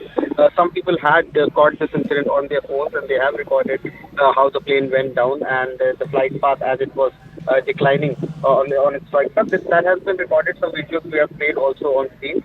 But yes, there certainly was panic when visuals were coming on from on ground. We also saw how locals had gathered. Hundreds of people had gathered at the crash site, which also was another challenge for the first responders, be it the police, the firefighters, disaster management authorities, or the paramedics and ambulances. That also was a challenge, and many people had gathered. Okay. But that is also Anvit, just hold your thoughts. That is the Gujarat Chief Minister, who has just emerged from the hospital after visiting those that were taken there. And we showed you pictures of people being wheeled into hospital about an hour and a half back. One just hopes that the prognosis from the hospital is not as full of foreboding as what we're being told by our sources. And on the right, you can see that's the mess that has been reduced to ashes there. Parts of the plane, this is the tail of the plane crashing into the roof section of this cafe, bringing the roof down. An eyewitness has been quoted as having saying that after my office 200 meters from here, as soon as I stepped out of the office, I heard a very loud noise and smoke filled the area. Suddenly a commotion broke out here, and then we saw that this incident had occurred. When I reached the spot, I saw debris scattered here. There was a fire and smoke was billowing here. Nothing was visible. We then came to know that the wings of the aircraft fell here and that an aircraft crashed. We don't know about the casualties, but there is a building here where doctors reside. And that's the building that we were talking about, viewers. out of which is sticking out the tail of the plane in a rather ominous way. Now let's play out some eyewitness depositions. यहीं मेरे office में बैठी थी, जैसा धड़ाका हुआ मैं वहाँ office से वहाँ गई। बहुत बड़ा प्लेन क्रैश हुआ था, तो बहुत धुआं और आग लगी थी। जो डॉक्टर्स के फ्लैट थे उनको बहुत डैमेज हुए हैं और उसमें से कितने डॉक्टरों को हमने निकाला है, लोकल कार्यकर्ता और सब मिलके। बाद में जो प्लेन में से निकाले हैं वो लोग भी बहुत बड़ी दुखद दुर्घटना, बहुत कितने लोगों की मौत, कुछ अभी कोई अंदाजा नहीं लग रहा है। रहने वालों को भी बहुत नुकसान हुआ है। हमारी बहन जा रही थी 1 बजे जा रही थी प्लेन, 1:10 की फ्लाइट थी और जा रही थी लंदन। लंदन जाने से पहले ही क्रैश हो गया प्लेन। मेरी साड़ी था वो खम्बीसर थी और लंदन जा रही थी। हाँ, फिर बस वो 1 घंटे में समाचार आ गया तो प्लेन क्रैश हो गया है, इसलिए मैं वापस अहमदाबाद से बाहर निकल गया था, तो वापस आए सिविल में आ गया। अभी कुछ भी समाचार नहीं मिला है। यहाँ पे जो ऑफिस से बाहर निकला तो मैंने देखा कि जोर से आवाज़ आया विंग्स का, फिर पूरा धुआं भर गया। लोग यहाँ से भगदड़ मची। उसके बाद आके ये देख रहे थे ये हादसा की स्थिति। अच्छा, तो आप यहाँ पर पहले आए तो आपने क्या देखा? आने के बाद देखा कि पूरा मलबा बिखरा हुआ, आग लगी है, पूरा धुआं गुब्बारा है, कुछ भी दिखाई नहीं दे रहा, समझ में नहीं आ पा रहा था क्या है। हाँ, उसके बाद पता चला कि ये विंग्स गिरा हुआ है, फ्लाइट वो किया, और फिर प्रशासन ने चारों तरफ से घेर लिया। जब से आए कितने बजे हुआ तकरीबन ये हादसा, कुछ समय लगभग 45 मिनट पहले हादसा हुआ। Viewers, everyone expressing shock and pretty much confirming the sequence of events there. The plane takes off within a minute. It's down. It crashes into a building that houses a number of doctors because it is part of a medical establishment. In fact, the building was the cafeteria. You can see the pictures on the left of the plane. Tail of the plane that is sticking out of the top of that building, the roof section of the building. Below, those are the pictures from within the building. A lot of material there reduced to dust, burnt to smithereens. Anvinit is with us. We're also being told that Jamie Ray Meek, a British citizen listed as a passenger on Air India flight 171, reportedly shot a final Instagram short story just before takeoff, and that remains his final testament to the world. Very, very, very sad situation.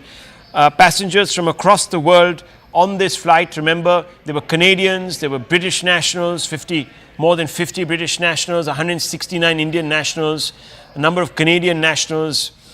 The US government also putting out a statement, not just in sympathy, but also calling upon its citizens to check with the consulate there to ensure that they can make their way back home. Let me go across to Anvit. Anvit, what's the latest you have for us? Rahul, what we are getting from ground is that the death toll has already crossed 140 and 150, and this is what the sources on ground are telling us. And among the passengers, the 242 passengers that were on board, Air India has also confirmed that there were 169 of them were Indian nationals, while 53 were British nationals. There also was 1 Canadian national on board and 7 Portuguese nationals were there. The injured have certainly been taken to hospitals, but death toll is likely to rise. And from those who were on board the aircraft, it is almost confirmed. There's no official word though, but chances of survivors are really bleak in this incident.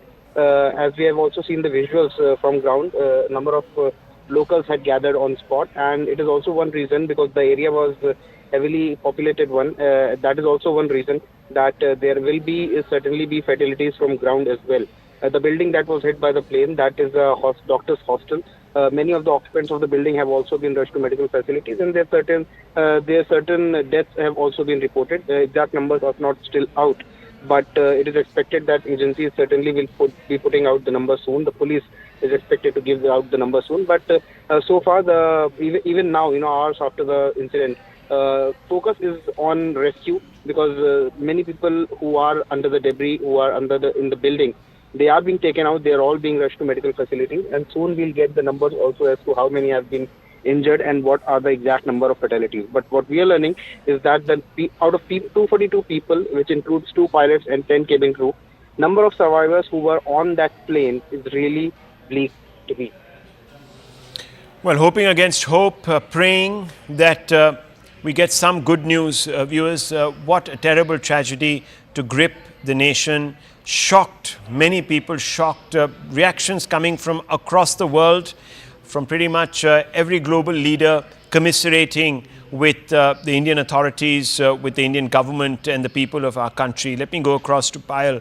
Payal, what can you tell us about the news that you're receiving on the investigative front? We know that Civil Aviation Minister and the DGCA Chief and Civil Aviation Secretary are being rushed to Ahmedabad. They're going to probably meet there. There's going to be a forensic inquiry and a probe into all of this. But what are you hearing from government sources? Well, as far as the government is concerned, Rahul, one thing is for sure that it will be a thorough investigation which will be done, because this also involves the unfortunate demise of foreign citizens, and therefore the government of India is extremely sure that there will be no lackluster, attitude at all as far as this is concerned. And therefore, all the investigating agencies concerning this have been lost towards thought, so that it is wait and see how this forensic investigation and other investigation will really follow. And therefore, Civil Aviation Minister Rammohan Naidu is expected to arrive in Ahmedabad anytime now. Union Home Minister, Mr. Amit Shah, who is also the son of the soil, is also reaching Ahmedabad very shortly. And, all the NDRF and the other teams are already there in Ahmedabad and helping with the rescue and relief operation. And another flight has taken off from Delhi to Ahmedabad. It consists of officials from the DGCA, consists of the Civil Aviation Secretary also, and Mulinder Mahal, who is the Minister of State for Civil Aviation. The government of India has assured not just the people over here, but also to all the foreign nationals and their countries that a thorough investigation really will be done. It's very difficult at this point in time to point a finger at anybody in particular, given the fact that this is a modernized equipment, it's a modernized flight that had actually taken off from Ahmedabad. And therefore, all efforts will be made sure that we get to the bottom of it as well. Right. And there is something that the government of India has assured. Well, of course, premature, viewers, to even speculate about the reasons. It's too early in the day to do that. But clearly, there was something very, very wrong that led to this unprecedented tragedy. No Dreamliner has crashed, especially of the 787 Boeing variety, anywhere in the world. India is the first place where this has happened. So obviously, viewers, there's going to be a lot of dismay, and there will also be a huge focus. Muralidhar Mohol, who is the Minister of State for Civil Aviation and Cooperation at the centre, has also spoken on this issue. Hardeep Singh Puri has also spoken on this issue. Let's go straight across to some reactions that we're playing out now. कुछ समय पहले दोपहर को एक दुर्भाग्यपूर्ण घटना घटी है। एयर इंडिया का AI-171 जो अहमदाबाद से लंदन जाने वाला जो फ्लाइट था वो क्रैश हो गया है। उसमें कुल 242 लोग थे, 230 पैसेंजर थे और 12 क्रू मेंबर्स थे। तो वहाँ पे अभी सब राहत का कार्य शुरू है, बचाव का कार्य वहाँ पे शुरू है। हमारे मिनिस्ट्री में भी अभी हमने एक वरिष्ठ अधिकारियों की एक बैठक भी करी है। जांच तो शुरू है, वरिष्ठ लेवल पे हमारी मीटिंग भी अभी यहाँ पे हुई है और वहाँ पे अभी इमरजेंसी में जो बचाव राहत का कार्य चल रहा है उस पर चर्चा हुई है। अभी किसी बात पर बोलना, यानी कि कितनी कैजुअल्टी हुई, क्या हुआ, तो उस पर थोड़ा टाइम लगेगा। There's a plane crash. Ahmedabad to London flight ਸੀਗੀ ਸਵੇਰੇ 8 ਵਜੇ ਦਾ ਸਮੇਂ ਸੀਗਾ ਸ਼ਾਇਦ, ਐਂਡ ਉਹਦੇ there's an accident, but ਹੁਣ ਉਸ ਦੀ ਜ਼ਿਆਦਾ ਖਬਰ ਮੇਰੇ ਕੋਲ ਨਹੀਂ ਹੈਗੀ। ਅਸੀਂ ਤਾਂ ਇਹੀ ਪ੍ਰਾਰਥਨਾ ਕਰ ਰਹੇ ਹਾਂ ਕਿ ਜਿੰਨੇ all those who were on board should be all right, and we should await the news. I don't think one should speculate on that.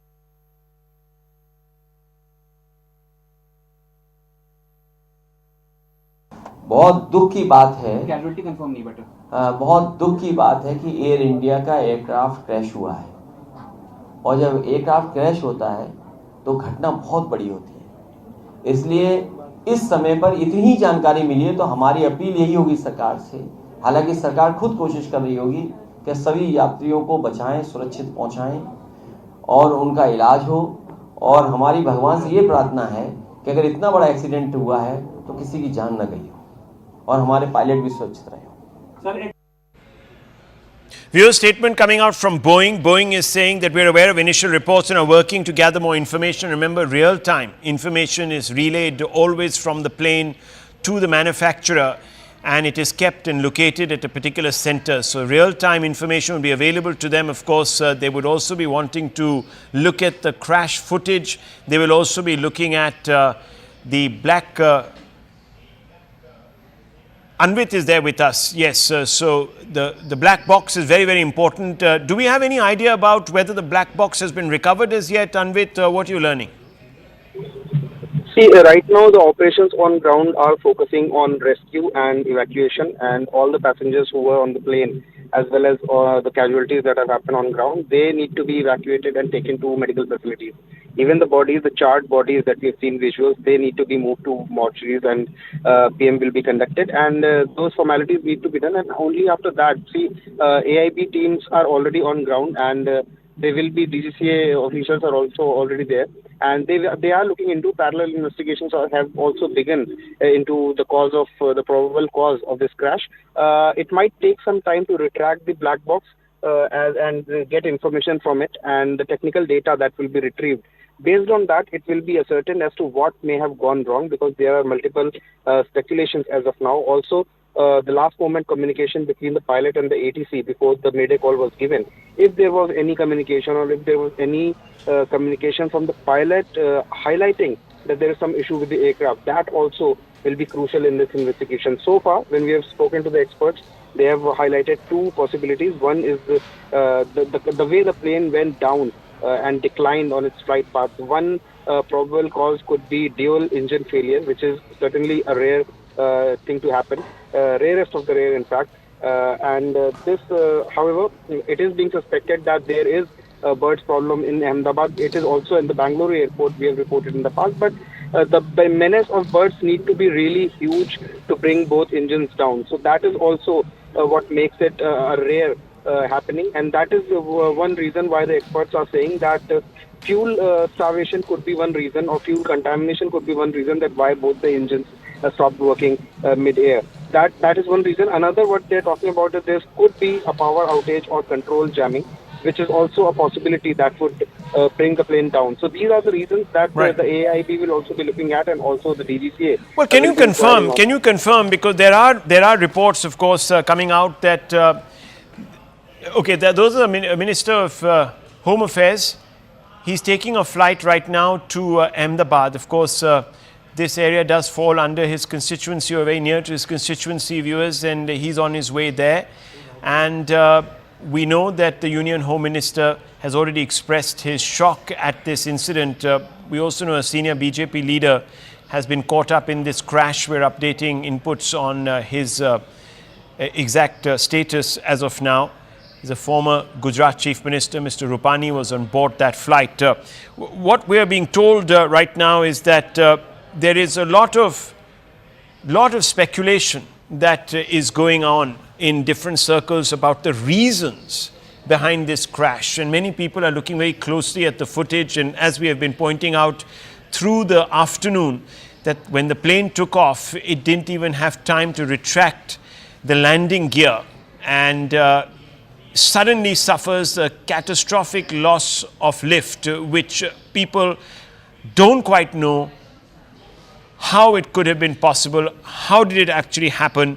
Because fundamentally, the Dreamliner has known to be extremely, extremely robust. There have been questions that have been appearing of recent, however, on different aspects of it. Federal Aviation Administration of America had said last year that it was investigating claims made by a Boeing engineer, and there have been, of course, this is well documented, it's been on various Netflix series, etc., who said that sections of the fuselage of the 787 Dreamliner were improperly fastened together and could break apart mid-flight after thousands of trips. Well, no such incident has been reported of recent, and if clearly that was not exactly what happened here, you can see that it's the engines that, or perhaps some other issue with the hydraulics that caused this loss of lift, because certainly no part of the fuselage here has come undone. Otherwise, we would have seen this particular plane unraveling mid-air. Let me go across to Payal. Payal, on the right, pictures of the Union Home Minister leaving for Ahmedabad. Yes, it seems that the Home Minister will arrive in Ahmedabad in a short while from now. And of course, the Civil Aviation Minister also. What we are also learning, Rahul, that the BJP State President for Gujarat and Union Jal Shakti Minister C.R. Patil is also on his way to Gujarat. He has even also been asked to rush to Gujarat. He's also not just the state president, but he's also the Union Minister. He's the son of the soil as well. He's also been asked to go there and aid in whatever rescue relief operations are required. With the unfortunate news coming forth that, there could hardly be any survivors as far as this crash is really concerned. And obviously, that is something which everybody is waiting to see what has been the cause of this. Because I've been speaking to at least quite a few experts and quite a few union ministers, including former civil aviation ministers, Rahul. And they're very surprised because this is, of course, a modern state-of-the-art aircraft. What really led to this? So nothing is being ruled out as of now. And our colleague Manoj Gupta had just spoken to us a little earlier. And he basically also said that the sabotage angle is also being, looked into over here, with the fact that several national and international passengers were on board as well. And what an unfortunate, episode coming to the fore, not just for those people who are actually on the flight, right, but also for the building on which this aircraft fell, where, the doctors were having their lunch break as well. And a complete, very, very tragic afternoon to speak the least as well. But all hands on the deck approached by the Prime Minister, and therefore multiple ministers are being rushed to the accident site. Well, PIB of India has put out a fact check saying that an old video is being shared on social media linking it to the Ahmedabad plane crash. It shows a view from inside the plane. The video is of a plane crash that happened in Nepal in January 2023. And the PIB says rely only on information from official sources or in mainstream media. For authentic information related to the Ahmedabad crash, contact the helpline number provided by the central government. And that number, of course, is on your screens even as we speak, viewers. So don't, again, get sucked into conspiracy theories. There are many people who are going to talk about a lot of things that might not quite fit the facts once we know them.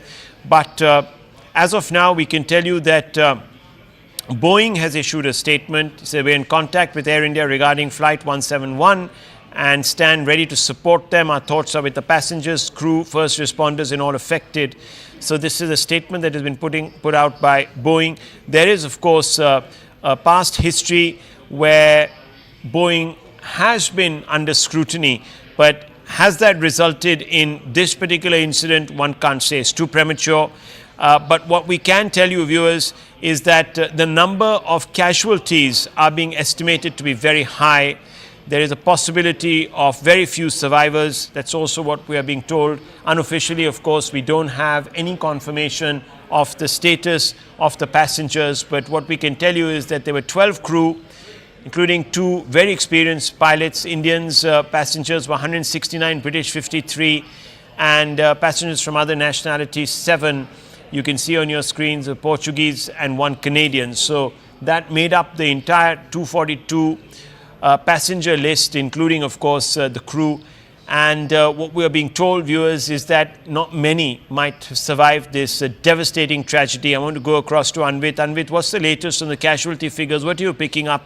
And also, of course, from the ground, we know that there were about 50 to 60 MBBS students that are admitted in hospital. It is being said that they are stable. This is the Federation of All India Medical Association that is putting out these details as per discussions with the president of the RDA BG Medical College Ahmedabad and Vice President FAIMA Dr. Dhaval Gameti. These numbers are being put out. 4 to 5 MBBS students are missing. Hope they're okay. 2-3 are in HDU and ICU, so their situation is quite precarious. 3-4 relatives of the super specialist resident doctors are missing right now, and wife of 1 found dead, and most of the passengers of the flight are brought dead. We appeal to everyone to remain calm. So this is the first intimation that we have got from any official source about the possibility of casualty figures. Anvit.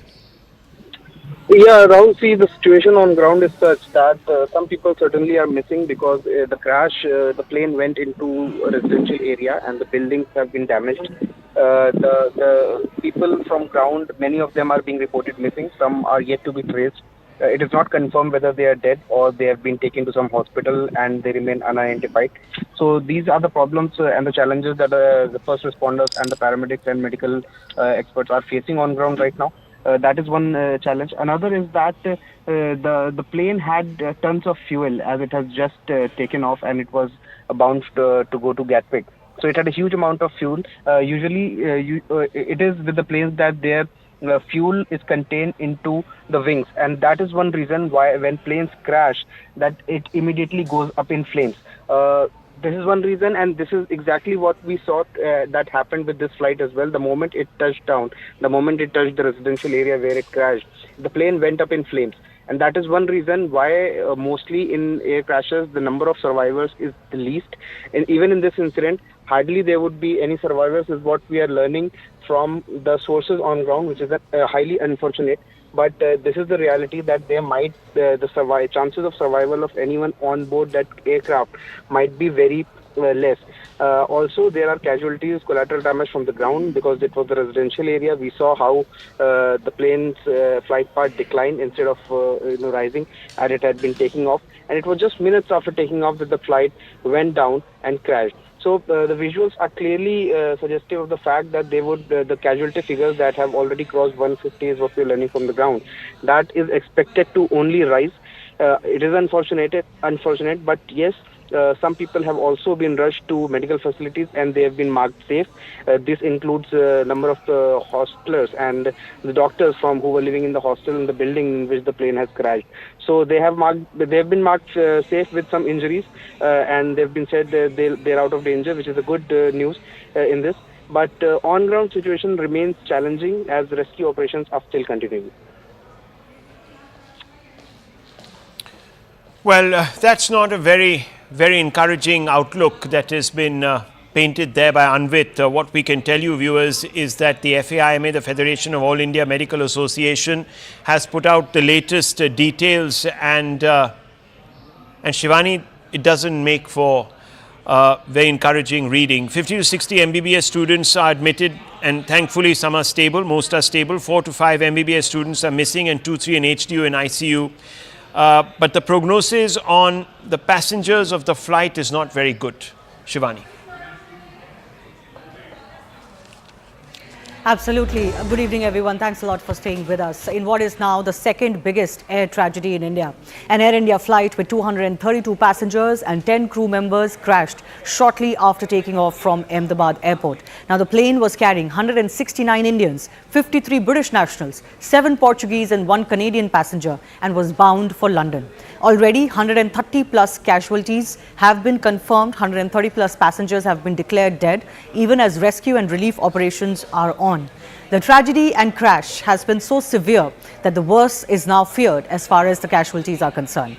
The aircraft involved was a Boeing 787 Dreamliner 12 and is believed that the pilots lost both engines and plunged very quickly after takeoff. Before Ahmedabad, Boeing 787, known as the Dreamliner, entered service in October 2011 and had never been involved in a fatal incident. But there have been many concerns over safety and audit-related issues with Boeing, the company itself.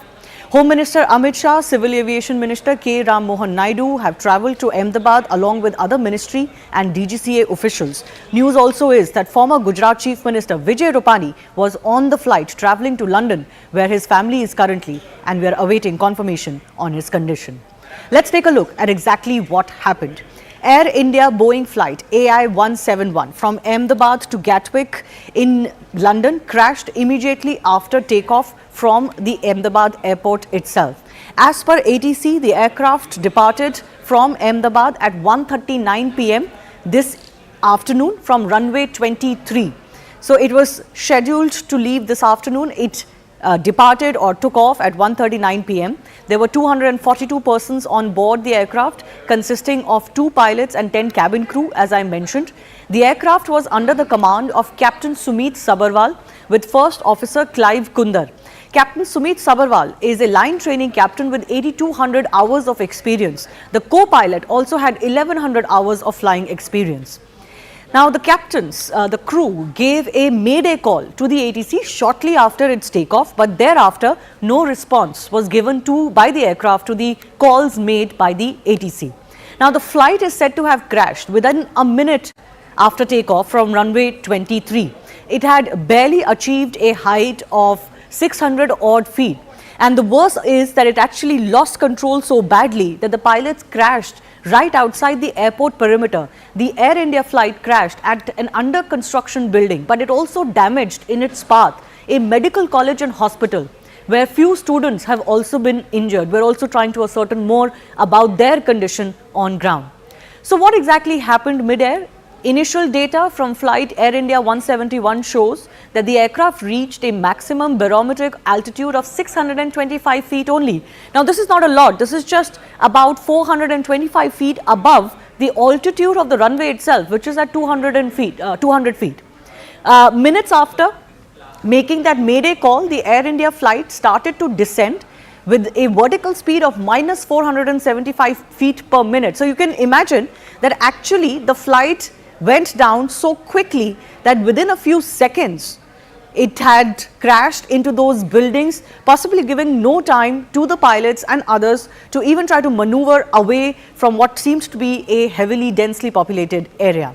These are some of the videos that we have also been able to capture through various residents of that area. This is of course the moment the Air India Ahmedabad London flight crashed. After takeoff, you can see that it immediately burst into flames, which is why we are fearing heavy casualties and possibly no survivors. Minutes after the flight crashed at this under construction building, visuals show parts of the flight up in flames. Footage also shows firefighters dousing those flames soon after the plane had crashed. And because the proximity of this crash site is so close to the city and the airport itself, the rescue and the fire services actually managed to get to the area, to the crash site fairly quickly, within minutes, is also what the police has confirmed. The visuals from the crash site show the debris of the flight AI-171 scattered across the area. This is one visual that is extremely damning as far as this crash is concerned. This is one portion of the crashed aircraft that has actually got stuck on top of the building, and other parts that have fallen on the ground, where of course there are lots of people that you can see as well. Dramatic visuals also show these parts crashing into these buildings at various areas. There is another mess hall where about 50 to 60 students that are studying, there are MBBS students that were studying in the nearby colleges, and there is a hostel where they used to live, and mess hall where they were eating lunch, when actually parts of the plane crashed into the windows of that mess as well. But thankfully there have been no casualties there, at least the mess hall is concerned. Soon after the crash, rescue efforts were in place, of course. Injured were rushed to hospitals. These are some of the visuals that we've managed to access. Chief Minister of Gujarat has also visited the civil hospital where most of the injured are being taken. These are, of course, injured. We don't know whether these were passengers. It's unlikely that they were passengers, because the situation also is that there could be more casualties or injured from on ground, from the buildings and across the airport perimeter where this plane crashed and burst into flames. We're also getting more fresh visuals that are arriving of the moments after the crash. Take a look at this visual. These are visuals of this densely populated area. You can see buildings are also on fire. There is debris on the ground that has caught fire as well. So these are the buildings that have come into the path of this crashing aircraft. We are being told that MBBS students lived in these hostels, and we are waiting to get more as far as their condition is concerned. But there is also a mess building, a mess hall where students had gone for eating during the lunch hour, which also bore the brunt, but less severe brunt of this crashing aircraft. At least there we spoke to an eyewitness. The students are safe. But the eyewitnesses told us that there is another building where this craft had crashed into. The visuals we also showed you earlier of the crashed aircraft stuck into the building, and there could be some casualties feared. But of course, we're trying to get you the latest. Let's also listen in, not just to eyewitnesses, but other relief agencies on ground as well. यहीं मेरे office में बैठी थी, जैसा धड़ाका हुआ मैं वहाँ office से वहाँ गई। बहुत बड़ा प्लेन क्रैश हुआ था, तो बहुत धुआं और आग लगी थी। जो डॉक्टर्स के फ्लैट थे उनको बहुत डैमेज हुए हैं और उसमें से कितने डॉक्टरों को हमने निकाला है, लोकल कार्यकर्ता और सब मिलके। बाद में जो प्लेन में से निकाले हैं वो लोग भी बहुत बड़ी दुर्घटना, बहुत कितने लोगों की मौत कुछ अभी कोई अंदाजा नहीं लग रहा है। रहने वालों को भी बहुत नुकसान हुआ है। हाँ, जस्ट बोर्डिंग हुआ था, मैं अंदर फ्लाइट के अंदर वॉक करते जा रहे थे, बट सामने बहुत बड़ा धुआं वगैरह दिख रहा था। बट उस टाइम मुझे ये नहीं मालूम था वो प्लेन क्या है। जैसे कोई आग, झाड़ी में वगैरह जंगल में आग लगती है ना, लाइक वैसा कुछ तो लग रहा था। ये मालूम नहीं था कि वो प्लेन क्रैश हुआ है।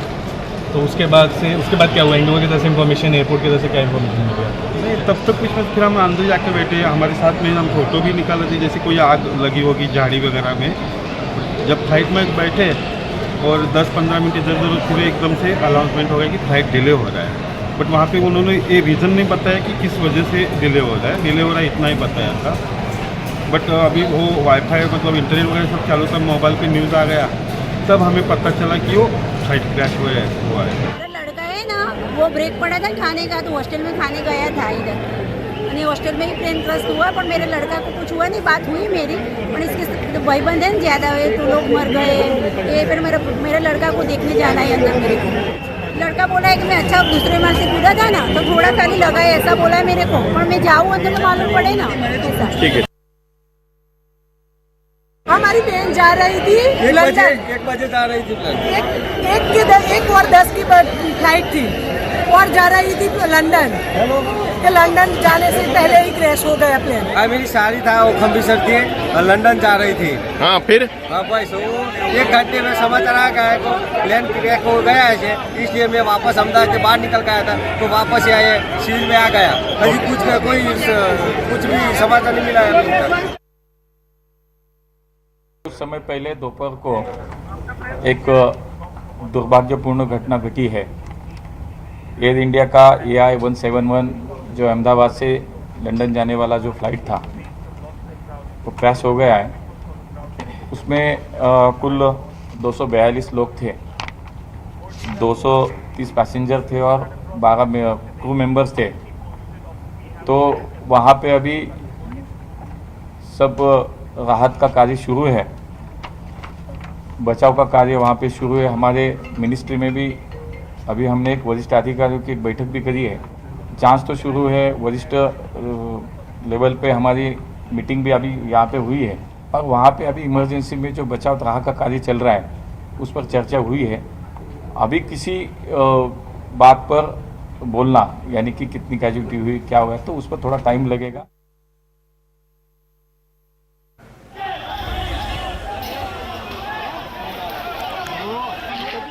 Let's go across to some of our experts joining us. Captain C.S. Randhawa is President of Federation of Indian Pilots. He's also served as former General Manager of Air India and former Deputy Chief Flight Operations Inspector at the DGCA. Group Captain M.J. Vinod is a former fighter pilot with the Indian Air Force with us. Dr. Vandana Singh, Chairperson of Aviation Cargo, Federation of Aviation Industry in India. V.K. Kukur is aviation expert also with us. I do thank you all for your time. First up, I want to go across to Captain C.S. Randhawa. Yes, ma'am. Your thoughts about the nature of the crash first up, because it has happened within a minute of takeoff, giving the pilots and the crew hardly any time to even be able to change their course of line or their direction, crashing into these buildings. What do you think could have transpired? What could have been those moments like inside that cockpit? Okay. To start with, this was an extremely tragic accident which has occurred. Let me give you some background. This flight was from Ahmedabad to London Heathrow and must be carrying at least 65,000 to 70,000 liters of aviation turbulent fuel, which is highly inflammable. And it is in the category of the kerosene, and it is much more inflammant than petrol. Now, the aircraft has taken off the pilot must have engaged the autopilot around 200 to 250 feet. Now, it seems that the aircraft would have been about 500-600 feet when it started descending, which I've seen through the video. And the pilot has given a mayday call. Yes. Normally, the mayday call should succeed with the nature of failure. Supposing I say mayday, mayday, mayday, engine failure, left engine failure, or right engine failure, or both engine failure. The pilot has not given that. I think must be because the time was too short and the pilot was still thinking that what he has to do. Okay. Now there are, I could be wrong, the actual analysis will come after the DFDR, the digital data flight recorder, which will be taken out, which records many parameters of the aircraft, speed, height, engine thrust, your engine oil pressure, temperature. The various parameters this DFDR, which is called the black box, records. In addition to that, there is a cockpit voice recorder, which has got a recording up to 2.5 hours, and then it starts auto erasing. So these two will be able to tell us during the investigation, which I don't think so, the AAIB, which will be instituted to do this inquiry of the crash, they will take time because even the Boeing company will be involved in, in this investigation. So just hold your thought. Just hold your thought. I'm going to come back to you and our other experts as well. My colleague from News 18 Gujarat, reporter Maulik Dhamecha, is actually joining us from the BJ hospital where this plane crashed. Yes. मौलिक, हमें जरा दिखाइए वहाँ पे किस तरह का damage हुआ है और आपको क्या इन्फॉर्मेशन, क्या जानकारी मिल रही है कि कोई वहाँ पे जो बच्चे थे, जो स्टूडेंट्स थे, उनके क्या हालचाल है? बिल्कुल पूरा मामला जो है वो 1:30 बजे के आसपास जब प्लेन क्रैश हुआ तब बना था। फिलहाल ये दृश्य आपको दिखाना चाहूँगा कि ये जो पीजी अस्पताल है जहाँ डॉक्टरी की अस्पताल से पढ़ते हुए बच्चे, जहाँ प्लेन क्रैश होने के नाते लगभग 22 से 30 बच्चे थे जो यहाँ पे प्लेन क्रैश होते ही सीधा ब्लास्ट हुआ और ब्लास्ट होने के नाते वो यहाँ जलकर राख हो गए। साथ ही साथ 133 से भी ज़्यादा पैसेंजर जो प्लेन में सवार थे, अहमदाबाद से टेक ऑफ की हुई फ्लाइट जो थी वो लंदन की ओर जा रही थी, पर करीबन एयरपोर्ट से निकलते ही लगभग 1 किलोमीटर दूर आई होगी और 1 किलोमीटर दूर आते ही ये ब्लास्ट होने के कारण सारा जो है तहस नहस हो चुका है। पूरी बिल्डिंग जो है 8 माले की बिल्डिंग अभी लगभग 4 माले की रह चुकी है। पूरा काटमाल जो है वो खसने का काम जो है वो पुलिस, NDRF की टीम, पूरा गुजरात पुलिस का फोर्स और साथ ही साथ आर्मी की टीम जो है वो भी जुटी हुई है। लोकल जो पुलिस और फायर ब्रिगेड की टीम जो है वो भी फिलहाल तैनात है। एक जो अस्पताल से निकाले गए जो डॉक्टर की ओर से बोले गए जो मृत लोग हैं उनको यहाँ से PM की ओर ले जाया जा रहा है। माना जा रहा है कि आने वाले समय में और भी जो कई डेड बॉडियाँ जो है वो निकाल के यहाँ से रवाना किए गए। कई सारे बच्चे थे, कई सारे युवा थे जो यहाँ से फ्लाइट में सवार होते हुए और कई जो आशास्पद युवा जो डॉक्टरी की पढ़ाई करने आए हुए थे और ये प्लेन क्रैश होने के नाते अभी फिलहाल मौत को भेटे हुए। मौलिक जी, मैं आपसे कंफर्म करना चाहती हूँ एक बार और। मौलिक जी, मैं आपसे कंफर्म करना चाहती हूँ एक बार और। आप कह रहे हैं कि 22 से लेके 30 बच्चे जो MBBS की तैयारी कर रहे थे और इस हॉस्टल में रहते थे, उनकी मृत्यु हो गई है, अस्पताल ले जाया जाएगा।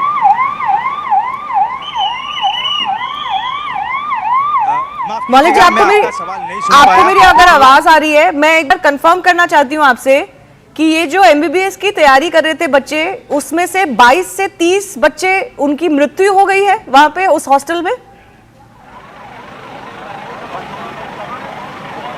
माफ़ कीजिएगा, आपको एक बार क्वेश्चन जो है वो रिपीट करना पड़ेगा क्योंकि एम्बुलेंस की आवाज़ इतनी आ रही है, मैं आपको सुन नहीं पा रहा था। पर फिलहाल एक दृश्य जो है वो आपको दिखाना चाहूँगा कि जो अभी भी फिलहाल कई सारे स्वयंसेवक हैं, कई सारे एम्बुलेंस जो है वो यहाँ के लिए काम में जुटी हुई है, कागजात जो है वो निकालने के जुटी हुई है। फिलहाल एक एक करके एम्बुलेंस जो है वो अंदर भेजा जा रहा है और फिलहाल कोई भी अंदर आ ना जा सके, इसीलिए BSF का जो पॉइंट है वो BSF भी यहाँ अंदर जुटा हुआ है। लाइट जो है वो लाइट बिल्कुल ऑफ कर दिया है। टॉरेंट पावर की टीम जो है वो टॉरेंट पावर की टीम जो है यहाँ लगातार तैनात है। साथ ही साथ कई सारे स्वयंसेवक हैं, वो भी जुटे हुए हैं। फिलहाल अभी एएमसी के जनरेटर मंगाए गए हैं, क्योंकि जो आसपास में जो बड़े घने वृक्ष से उनको काटने के लिए कहीं जो जनरेटर की व्यवस्था जो है वो एएमसी की ओर से की जाए। ऐसी कई सारी मात्रा में एम्बुलेंस जो है एक दो डेड बॉडी निकालने के लिए आती जाती रहती है। अभी फ़िलहाल 50 से भी ज़्यादा डेड बॉडियाँ ऑलरेडी निकाल चुके हैं और उनको अस्पताल भेजा जा चुका है। फिलहाल ये मामला लगभग 1:30 बजे से जब शुरू हुआ है और अभी 6 बजने की वारदात है। 6 बजे के बाद 6 बजे बाद भी यहाँ से कोई बाहर निकलता है, एक दो डेड बॉडियाँ जो है वो बाहर निकलती नज़र आ रही। यानी कितने लोग हैं वो अभी कहना मुश्किल है। फिलहाल जो इंजर्ड लोगों की एक सूची बाहर आई है, वो इंजर्ड लोगों की सूची में ऐसा जानने मिला है कि लगभग 25 लोग जो है वो फिलहाल इंजर्ड है। उनकी अलग अलग वार्ड में सिविल अस्पताल के अंदर जो है वो सारवार होने जा रही है और बाकी सारे जो लोग हैं उनको यहाँ से डेड बॉडियाँ जो है वो निकाल के आगे की ओर ले जाया जा रहा है। मौलिक जी, अगर आपको मेरी आवाज़ अब आ रही है, आपके आसपास बहुत आवाज़ है एम्बुलेंसेज की, मैं आपसे कंफर्म करना चाहती हूँ कि जो बच्चे इस हॉस्टल में थे उनमें से कितनी की मृत्यु हुई है, जो आपके पास अभी जानकारी है?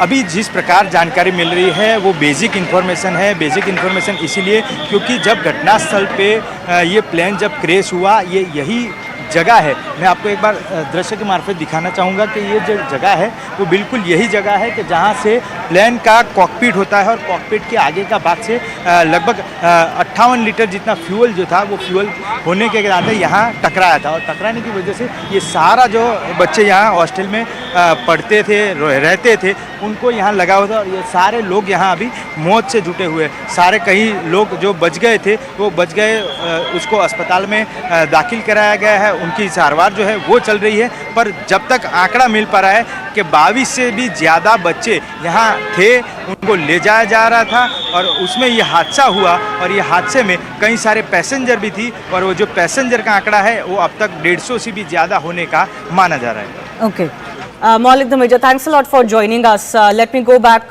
to our guests who continue to be with us. Yes, Captain C.S. Randhawa was talking about what could have possibly gone wrong. I'm sorry to cut you short there. We were getting this live report. Yes, sir. Your thoughts on what could have possibly gone wrong? How can both engines of such a reliable aircraft, the Dreamliner, that had never been involved in such a crash of this nature, happen? See, I said earlier that this could have been due to bird ingestion because Ahmedabad is a known airfield for a lot of bird activity. I have flown there enough number of times, and that was one challenge we used to have about the bird activity at Ahmedabad, even when we used to do training flights. So there could be a possibility that that both engines have flamed out because of bird ingestion. There is a very less possibility that the both engines have failed because of fuel starvation, because there are separate fuel lines going into each engine, and it is unlikely that such a situation has occurred until and unless there is some contamination in the fuel, some water content which was there due to cold soak. That possibility also cannot be ruled out. The other possibility could have been that when the pilot did not have much time to think that what has to be done when he's lost control of the aircraft, could be jamming of the control. If there is a jamming of the elevator control in the aircraft, then that possibility also cannot be ruled out. So, in my opinion, it will be not correct to come to any conclusion without the AIB retrieving the DFDR and the CVR, and then only we would be able to come to know. Thirdly, let me tell you, when the aircraft crashes with so much of fuel, it is like a time bomb. Yes. And if it lands up over a populated area, there is no question of survivors wherever the debris of the aircraft will go, because the fuel will be all over. And fuel, you know that when it is spread, even a small fire, small light can create a havoc because in one go it will burn the whole place. Yes, yes. That So certainly there is seems to have unlikely. happened as far as this case is also concerned. Let me also Correct. go across to Group Captain MJ Vinod. A very, very concerning situation this. Not only the fact that the plane crashed within a minute or so, barely had achieved any height or altitude before it crashed. It seems like the pilots were not able to control the plane at all. Their power was completely off. Both engines could, and we are being told that that can only happen if both engines have gone off, which is a very rare situation. And then, of course, for the plane to have crashed into a residential area, my colleague was just bringing a report there from what is a tragic scene unfolding, which was a hostel for MBBS students who seem to have come in the path of this crashing plane. Yes, Shivani, with with all due respect to all the information out there, I want to, Shivani, I mean, you know me by now. I want to break it down into logical pieces. I landed in this particular runway just a couple of days ago on a twin engine big jet, and very, very familiar with this place. I keep landing there often. So, with that as the background, I'm saying this. Uh, if you hear the voice or the noise of this particular video, you can clearly make out that the engines are humming till the time the aeroplane is touching down or hitting the ground. A loss of thrust, loss of power is not the case here. At least from the time they have started filming this video till the time the crash happens, you can hear the engine is running. Point number one. Point number two. Was it just one engine running or was it both engine running? So let's demystify Shivani as if one engine running. I reiterate to all our viewers, any twin engine aeroplane, including 787 Dreamliner that we are seeing on the screen now, is capable of taking off. After V1 is when we take off. I mean, there's a speed called V1 at which we take off. The speed V1 speed caters for you to take off in one engine, climb out in one engine, carry out an emergency landing in one engine. It is designed for a single engine operation, which means even if one engine is, so we can hear the noise of the engine, assuming it is just one engine. Okay, before the video was taken, one engine, say, had died. Even if it was one engine, this aeroplane can continue to climb in one engine. It is designed to do so. Then the question, Shivani, will ask me is, why did the aeroplane sink? Yes. The sink can happen when you have the two engine failure or when you have loss of lift. So when you zoom in closely, as you can see, zoomed in video in the box, you can see very clearly the trailing edge of the wing is up. That is called the flaps. Normally, as you can see behind me also, the flaps are down for takeoff and landing. So it is kept down so that you can take off at a much lower speed. But if the flap goes up prematurely, whatever could be the reason, it could be electrical, it could be any reason, the aeroplane now loses lift and it starts sinking. So even with two engines, with loss of lift and heavy aeroplane will not be able to climb out. No, it is just a clarification. as simple as that. What causes this loss of lift? Flaps are up, Shivani, because the flaps are put down so that the aeroplane wings can generate much more lift. 120% lift is extra. Matlab, 100 plus 120 is what you get when the flaps are down.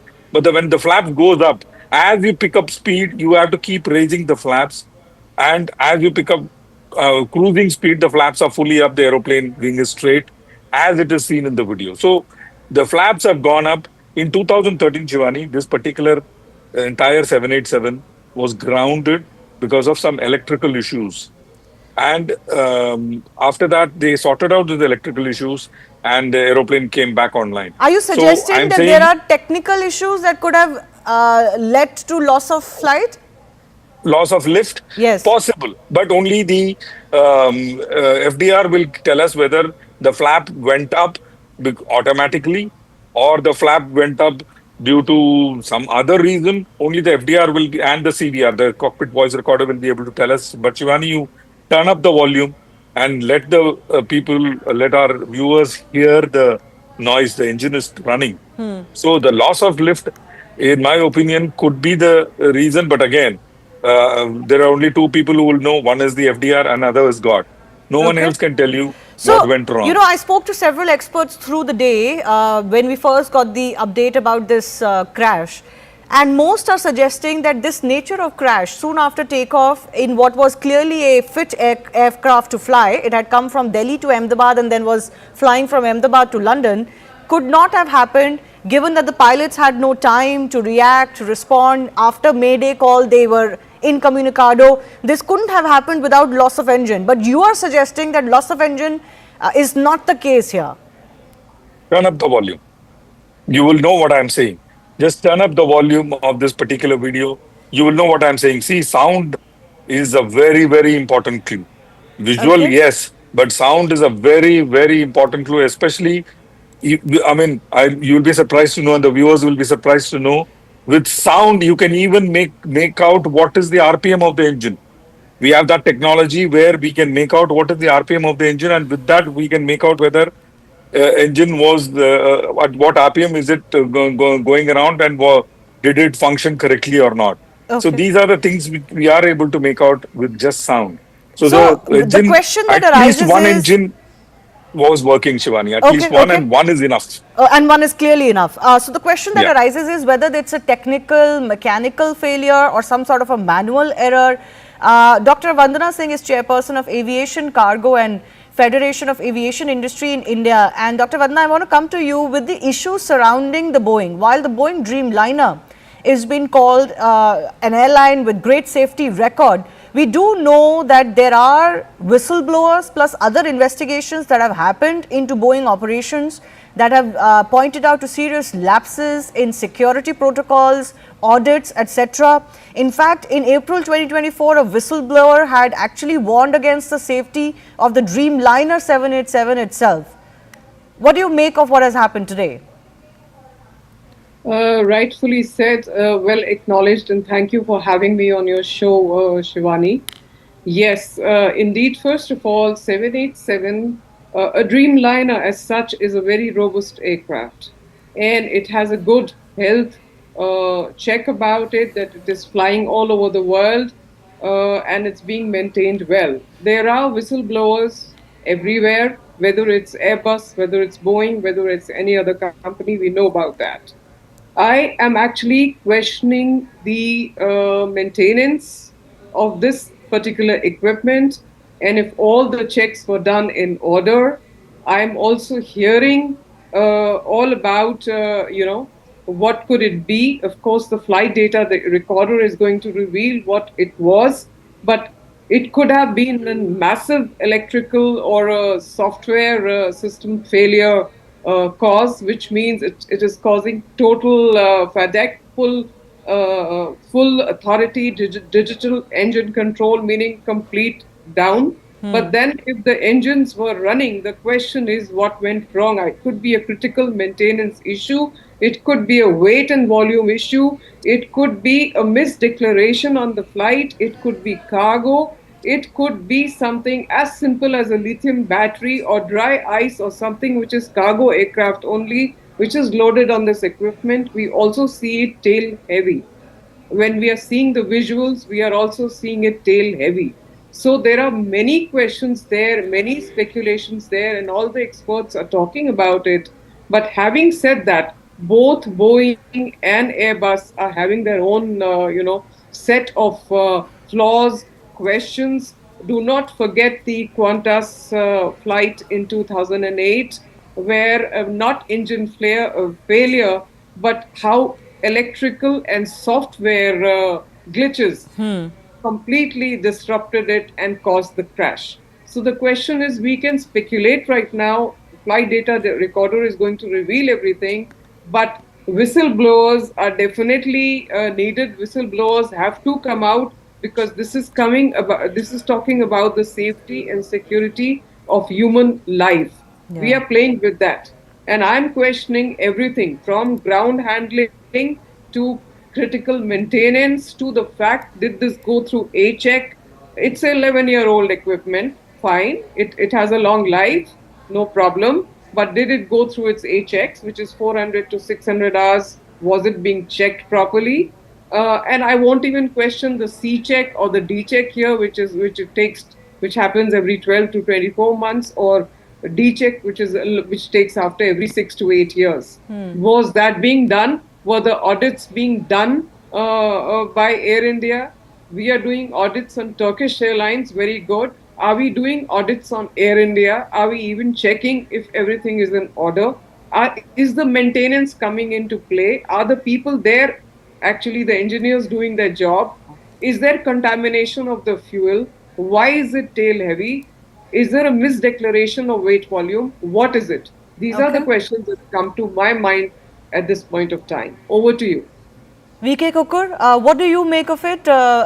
This is a unique kind of a crash, if I can say so. You can correct me if I'm wrong, but I'm saying this after speaking to several experts during the day over the last 4 or 5 hours, where they seem to suggest that, this is a very unique kind of crash. Something like this is not witnessed very often.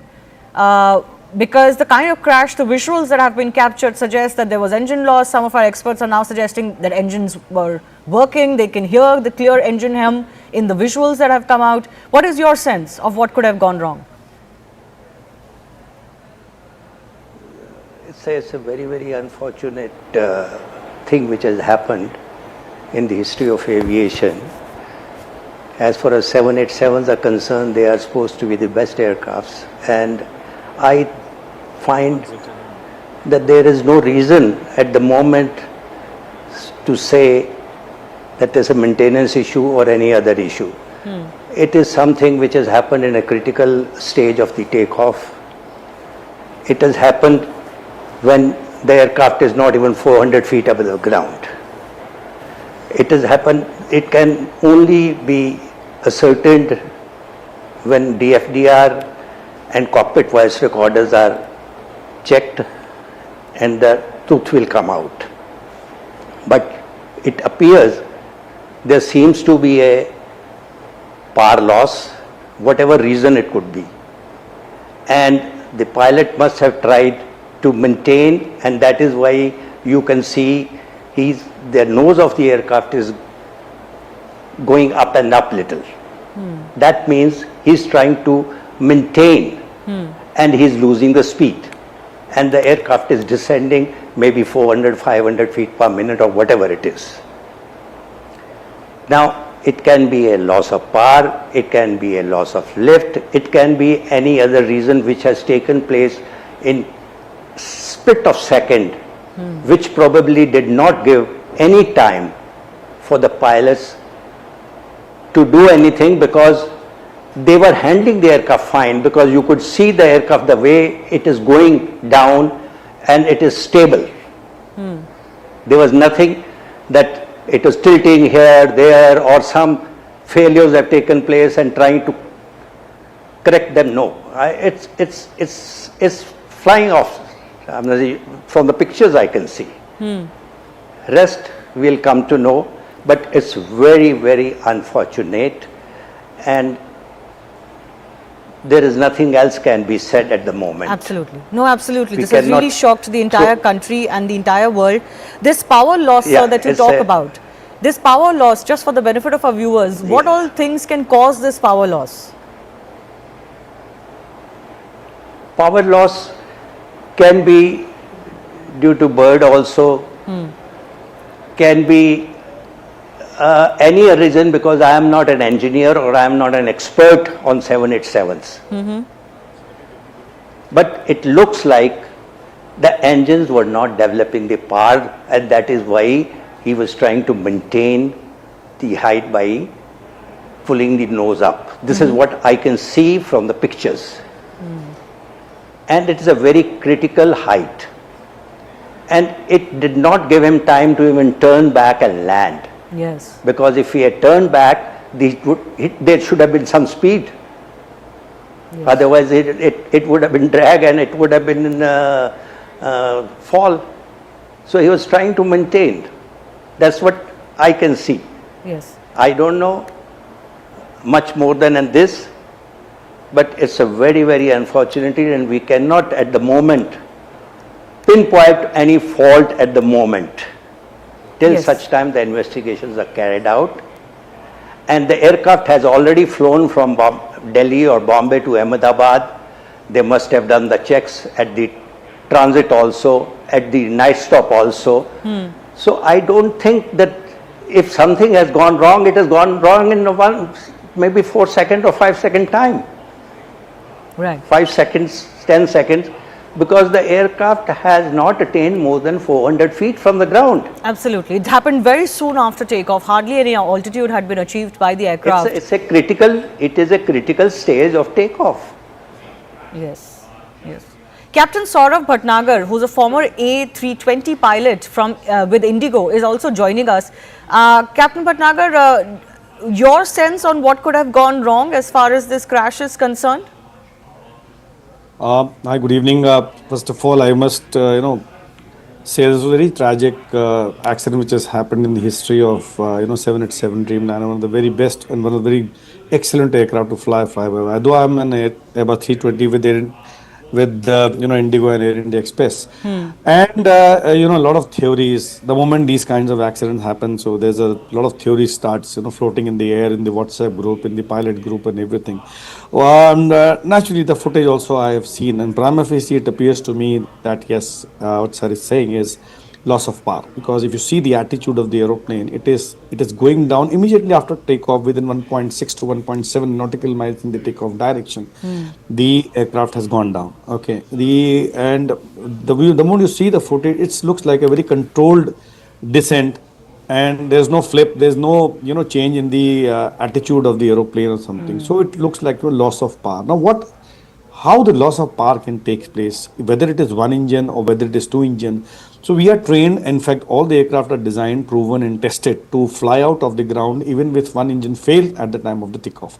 So we are trained in the simulator, we do exercises regularly.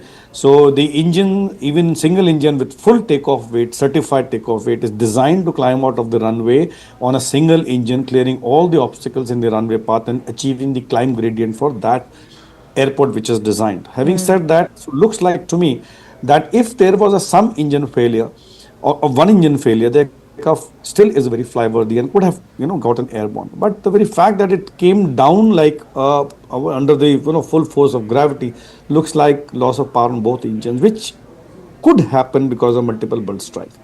If you have a multiple burst strike or on both the engines, and even though the engines are in the process of winding down and not even the loss or thrust is reduced, or there is some pipeline break on whatever can happen, right?